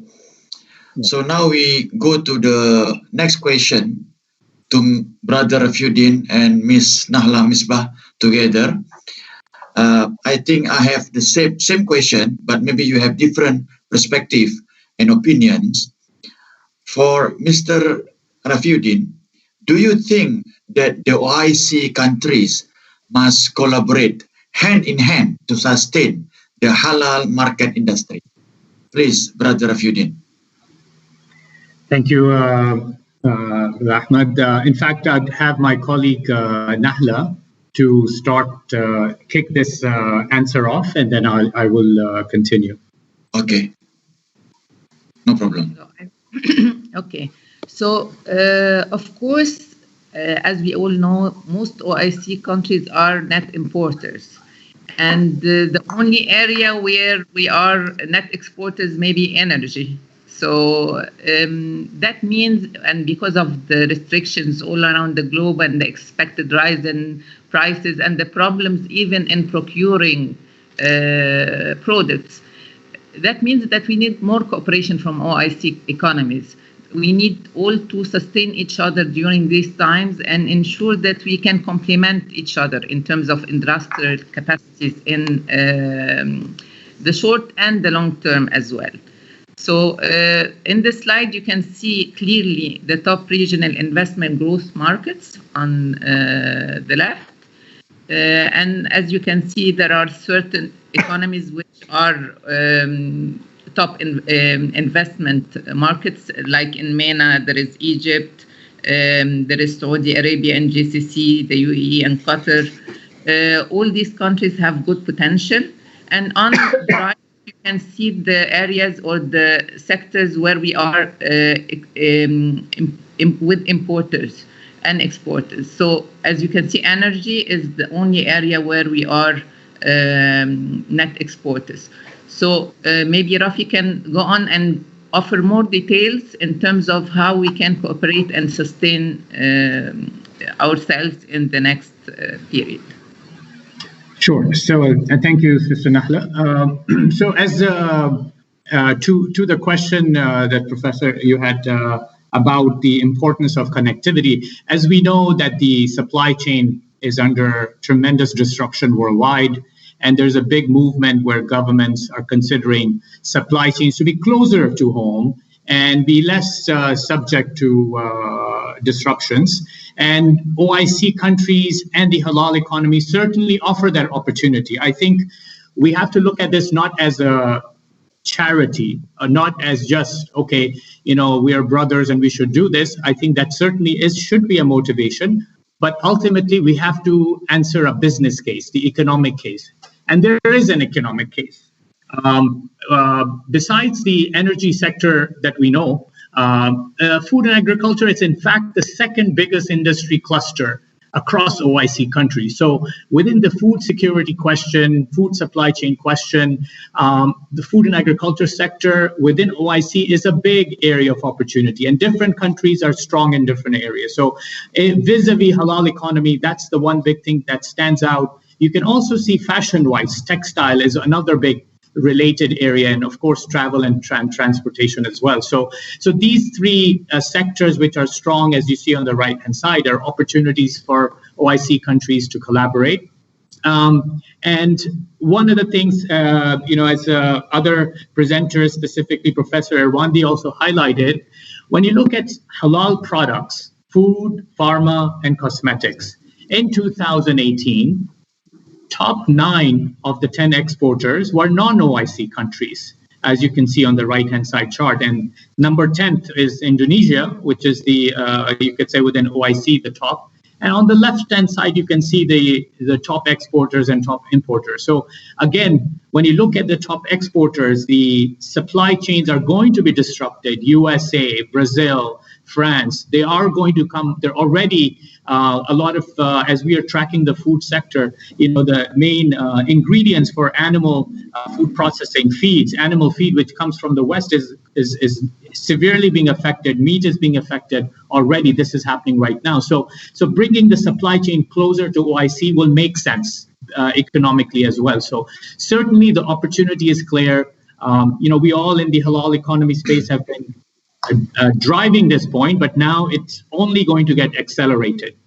And specifically, and we're going to talk about this in our research brief more detail, but when you look at the case, the business case of OIC countries, within just the halal food space, there are significant mergers and acquisition and supply chain engagement opportunities. So you see here in the chart an analysis that was done by us in 2015 of the food and agriculture sector within OIC countries, the core supplier countries, the core manufacturers, and the core consumer markets. And then we have identified below the key areas where within OIC countries there's opportunities to substitute imports from foreign and different places to the competencies within the OIC countries. So I think in conclusion to this question, definitely the OIC countries should collaborate, and they should collaborate because it makes economic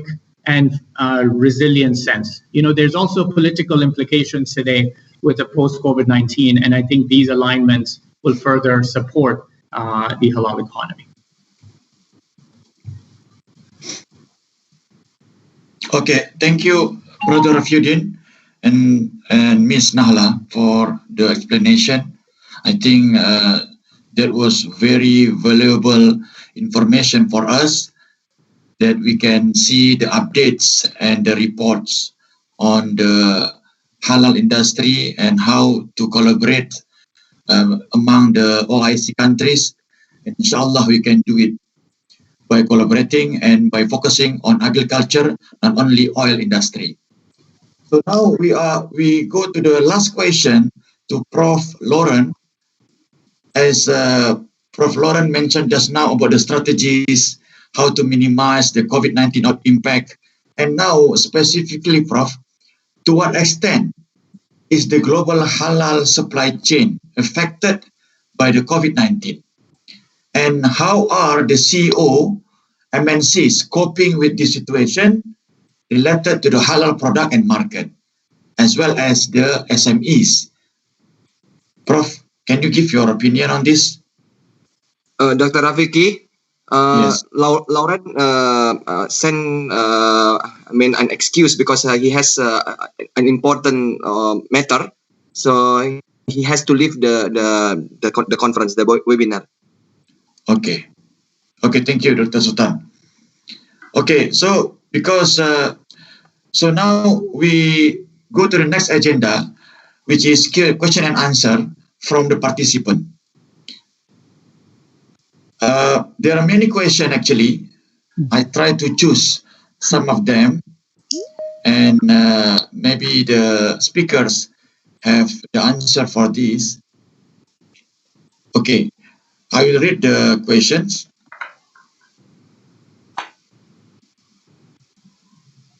I think this question dedicated to Professor Irwandi. Okay. His name is Banu, the one of the participant. So his question is about the halal vaccine. How difficult is to find a halal vaccine for COVID-19?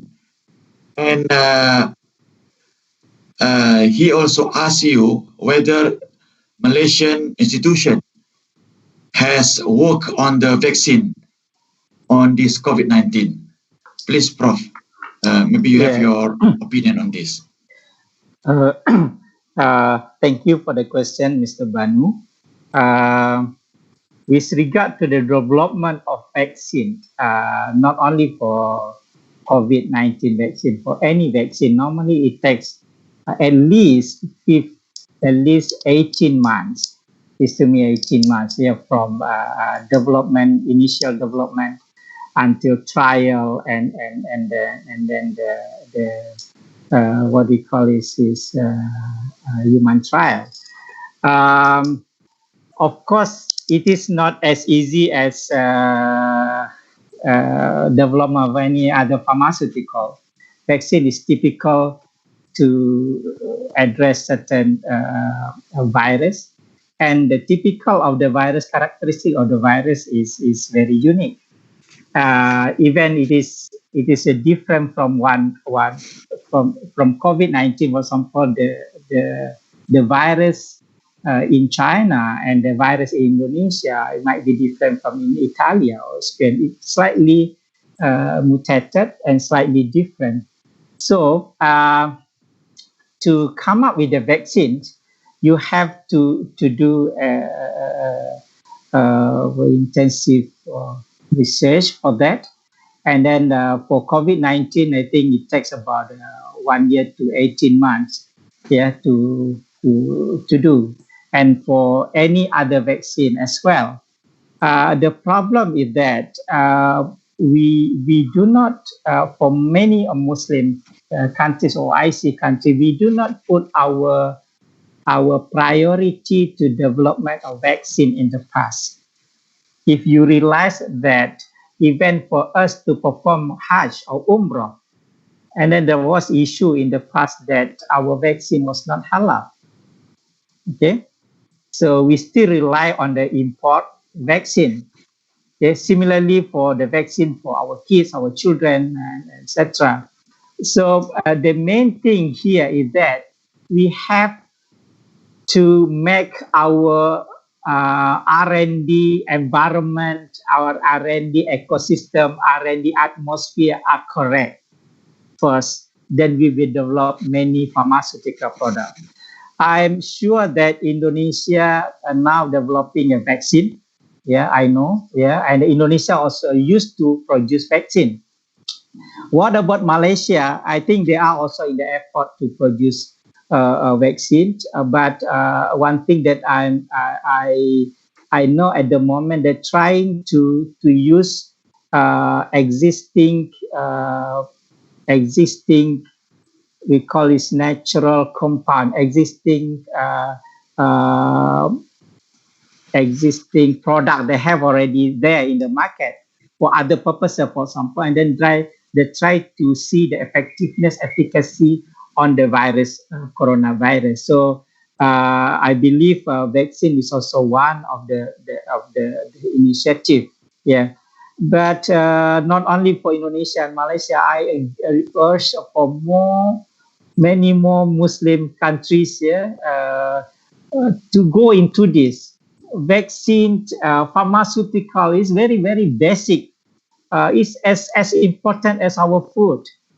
So when we can put our halal priority to food. Why not for medical? Why not for pharmaceutical? Yes, some said that vaccine is darurah concept always.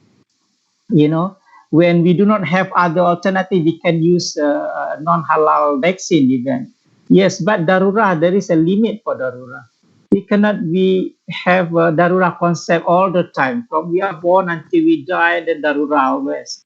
And from generation to generation, what we inherited is only darurah term, not an effort to develop our own vaccine. So this is my I think my views that how important we may collaborate. There's a scientists in various countries they collaborate to come up with our own, not only for vaccine but in general for pharmaceutical product. It's specific is a halal pharmaceutical products. Thank you. Thank you, Prof, for your answer, and I hope Mr. Banu can get the answer. And very interesting point that you mentioned just now. Now, I have a question to Brother Rafiuddin.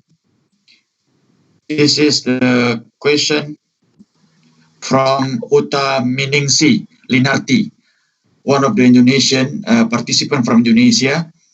So her question is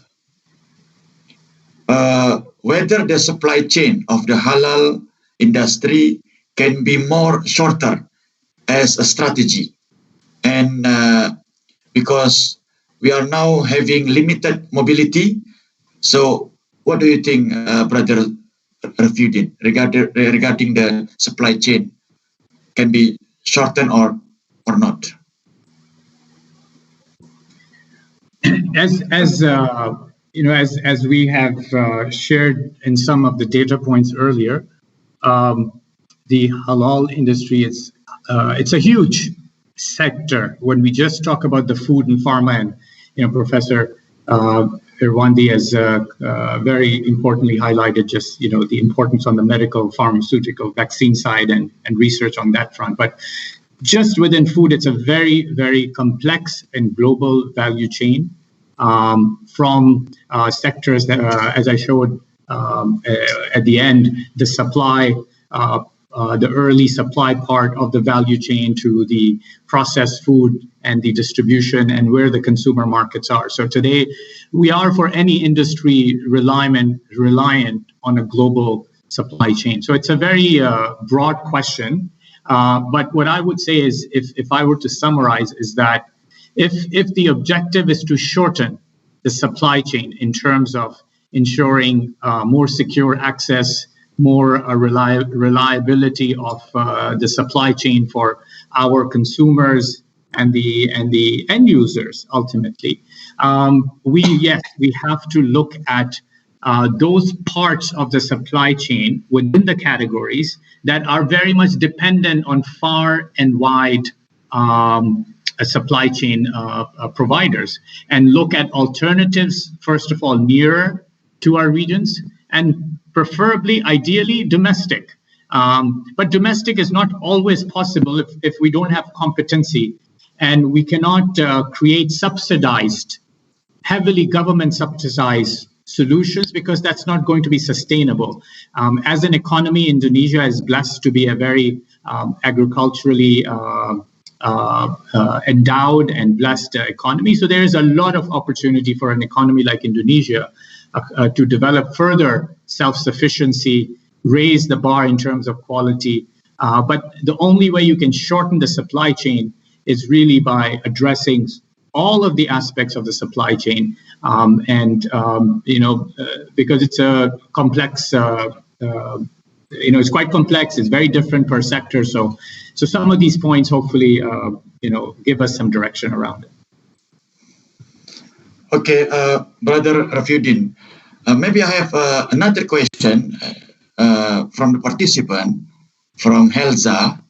So she's asking about the halal standard, international standard through WTO. So could be possible for us to have this kind of collaboration among the OIC, that we have a halal certification standard among OIC countries. Is that proposed before, or maybe still still not yet? Okay, maybe you have information on this, brother. I think in the halal certification harmonization effort worldwide has been going on for a very long time. It's been very challenging. It's been quite contentious. There are national interests, there are regional considerations, and then, as you know, because the halal product ecosystem and its supply chain is truly global, a lot of non-OIC countries are significantly impacted by the existing non-harmonized halal standards worldwide. And frankly, from our analysis, I don't know if we will need to, or we can get to one standard, because just from a madhab point of view, religiously there are different variations, but we can certainly come to a certain harmonized platform. Getting WTO involved as the main driver, I'm not sure is the most productive path. I think we have this is something the OIC countries, Muslim majority countries, have to solve for. We don't have our acts together yet. How will we expect WTO to really further help us? I think WTO certainly, from our understanding, has been considering this topic, but in fact, there is a potential for a negative impact. Halal compliance today at an international level can actually be seen as a trade, what they call as non-tariff trade barrier. And this is a risk for our halal economies. And so my view is, or I'd say our view is that there is a lot of efforts going on already. As we know, within Indonesia with BPJPH and other initiatives now, Indonesia is on a very strong path towards implementing halal compliance within its ecosystem. This will help Indonesia's competitiveness and exportability of its products to the halal markets, rest of the world. Saudi Arabia, another major influencer, has brought in similar major new changes in terms of its halal regulatory laws. UAE is already, along with Malaysia, has been leading around these efforts already. So I think on the regulation, halal compliance standards, harmonization, there is efforts underway, and I should not forget to mention SMEEC, which is the OIC umbrella body that is responsible to also bring harmonization across the halal standard. So there are a lot of efforts already underway. I would say the focus, the real impact is the focus on industrialization, is the focus on identifying where and how can we, as an industry in these food and pharma and cosmetic, become competitive, bring our R&D up, bring our product marketing and branding, as Jonathan Wilson had mentioned earlier, up. I think these are the areas that need to be focused on now, relative to the focus we already have on the compliance side. So this would be our humble view on this. Okay, thank you, Brother Rafiuddin. Maybe there is another question from the participant to Ms. Nahla. This is related to the SMEs. So Professor Irwandi mentioned just now the SMEs affected too much in Indonesia. But how about the SMEs in OIC countries? Maybe you have your general view on how the SMEs which, producing the halal product, how they are respond to this COVID-19. Ms. Nahla, maybe you have your opinion on this? It's okay.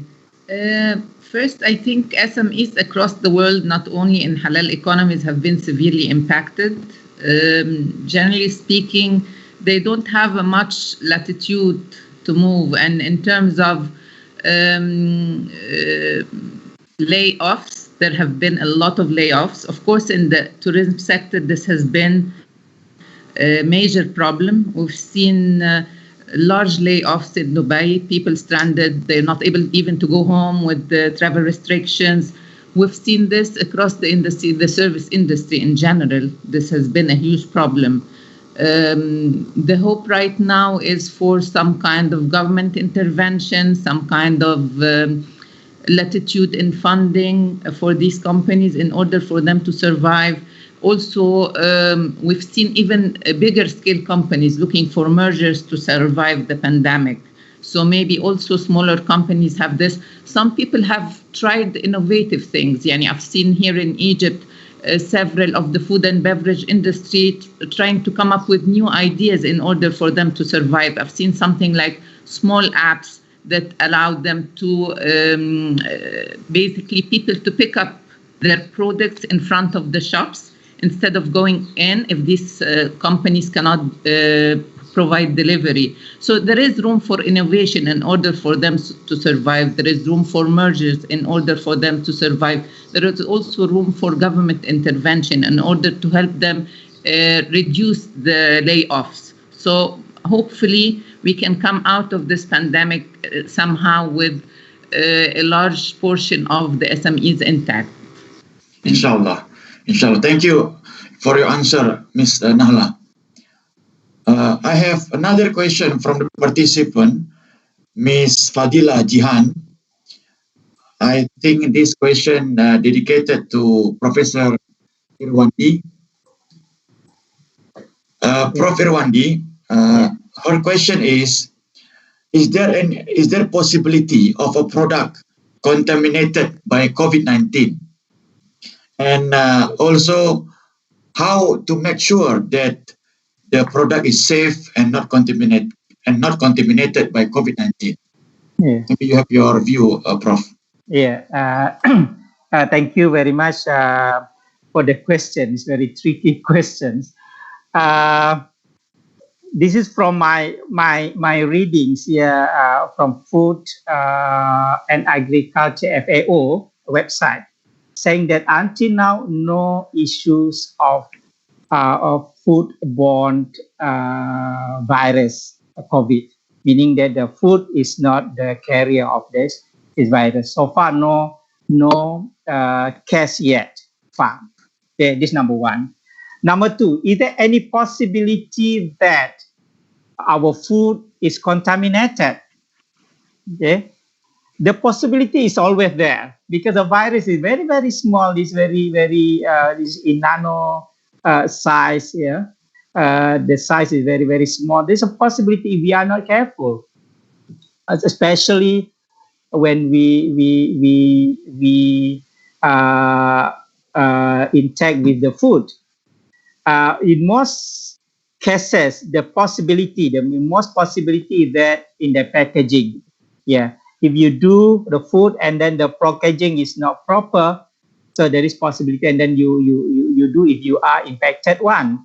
But so far, as I mentioned earlier, from FAO report, no such report yet. So the possibility there. But one thing that we have to take what we call a hikmah from the COVID-19 issues is that cleanliness is number one. Yeah, we highlight cleanliness is highlighted, and then I believe that from the COVID-19, many people now look into the cleanliness number one, the wash hand more frequently, and then even non-Muslim now look for the halal food because they believe that the halal food is more clean. So this is my view. So back to your question, is a possibility? Yes, possible, but so far no cases yet. Yeah, especially for the food service and the processed one. Second one is as long as you keep the cleanliness, inshallah, contamination of COVID is can be avoided. We thank Allah that from the COVID issues, people now open their eyes toward halal food, toward the cleanliness, toward the practice of Muslim in the practice of Muslim wudu, washing hand, taking baths, etc., etc. Thank you. Okay, thank you, Prof. I think now we end our session for Q&A session. So before I conclude all the speech from the distinguished speakers, to remind you for all the speakers after this session, we have a photo session, and please don't leave the meeting. So this is very wonderful discussion today. We have our very experienced expert related to the halal science and research and also industry. So from the beginning, Professor Irwandi mentioned about the R&D. We are lacking in R&D related to the halal product, and there are many initiatives that should be taken by the government and also by the scientists, Muslim scientists. And then Brother Rafiuddin also mentioned about the impacted sectors, especially the tourism and the travel. But the media and recreation sector still can be sustained or not really impacted. And we must optimize because there are many things that we can focus on, emphasize on. For example, like agriculture sector, that we can focus and produce more, and we do not rely on import product. And Professor Lauren also mentioned about the strategies, for example, like transparency, trust, and traceability that we must adopt. And there are many also steps or recovery things that we need to adopt. For example, like leadership mindset, adapt to changes, and also networking, marketing budget, and also communication. So there are many things need to be explored related to halal, but since our time is very limited, and I hope that all the participants can get some knowledge, updates, information related to the halal industry due to the COVID-19 outbreak. Thank you very much for all our distinguished speakers for the valuable contribution, views, opinions, and insightful explanation related to the halal industry. Let's close this event by citing Hamdallah. Alhamdulillah. On behalf of National Committee for Islamic Economic and Finance, Dinar Standard, the Indonesian Association of Islamic Economists, and the Medan Area University, we would like to thank to all participants for your attention. And participants, see you in the next series, inshallah. Thank you very much. Assalamualaikum warahmatullahi wabarakatuh. For all the speakers, pictures for the speakers and moderators, just for our record only, inshallah. Maybe please turn on your camera, speakers, and also those who give the opening remarks, Prof. Ramdan and Pak Afdal, and also Prof. Radit.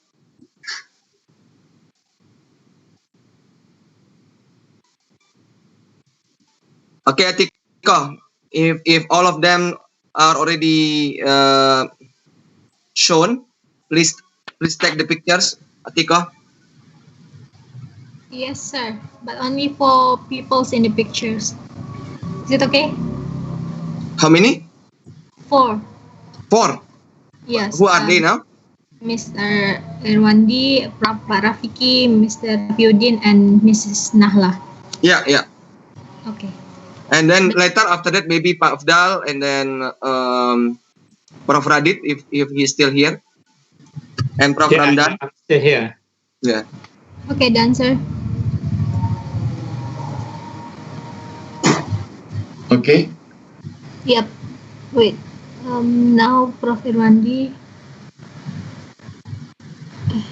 Now Pak Afdal.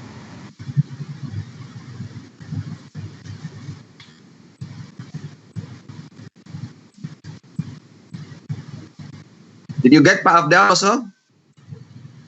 Not yet, sir. Pak Afdal? Yes, Pak Emir, I'm here. Yeah. Yep. Okay. Wait a minute, sir. Pak Afdal, and then Prof Radit, are you still here? Maybe he has left. Yeah. Prof Ramdan? Prof Dadan?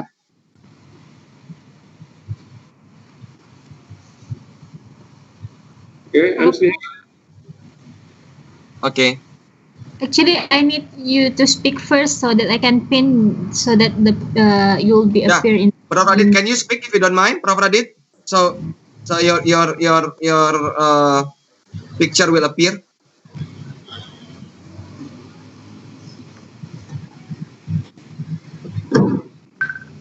Prof Radit. Okay. How is it now, Atiko? Done? No, only Pak Afdal and Pak Rafiki, sir. Okay. Now, maybe there is minimum of or maximize. Maximum picture. Maximize. Maximize is 4, and then actually, in order for me to take the pictures, the speaker need to speak first so that I can pin the speakers and then appear in the screen. Hello, Prof Dadan, can you speak again? Okay. Hello. Who are we asking for, Ms. Atika? Prof Dadan. Yeah. Okay. Director of UMA. Yeah. Pak Dadan? Ya. Saya sendiri Boleh? sini. Ya. Ya, Pak. Ya. Yep. Boleh ngomong sedikit, Pak, biar Okay. muncul. Okay. Ya, nih saya di sini, Pak. Now, Sudah? yep. Dadan, Pak Rafiki, and Pak Afdal. Is it Okay. Yeah. Okay. Yeah. Okay, I think Prof Radit has left because Yes. yeah. Okay, Pak Rafiki is done. Everything is done. Okay, thank you. Okay, Thank you very much. Thank you. Thank you. For all the speakers, thank you very much. Jazakallah khair. Thank you very much. Terima kasih, Pak Rafiki. Alhamdulillah, Terima we kasih, are really Sukses, Pak Rafiki. Terima kasih. Terima kasih, Prof. Terima kasih, Prof. we are really getting benefit from this session. Jazakumullah khair. Jazakumullah khair. See you in the next series, inshallah. Assalamualaikum. Waalaikumsalam. Salam. Assalamualaikum warahmatullahi wabarakatuh.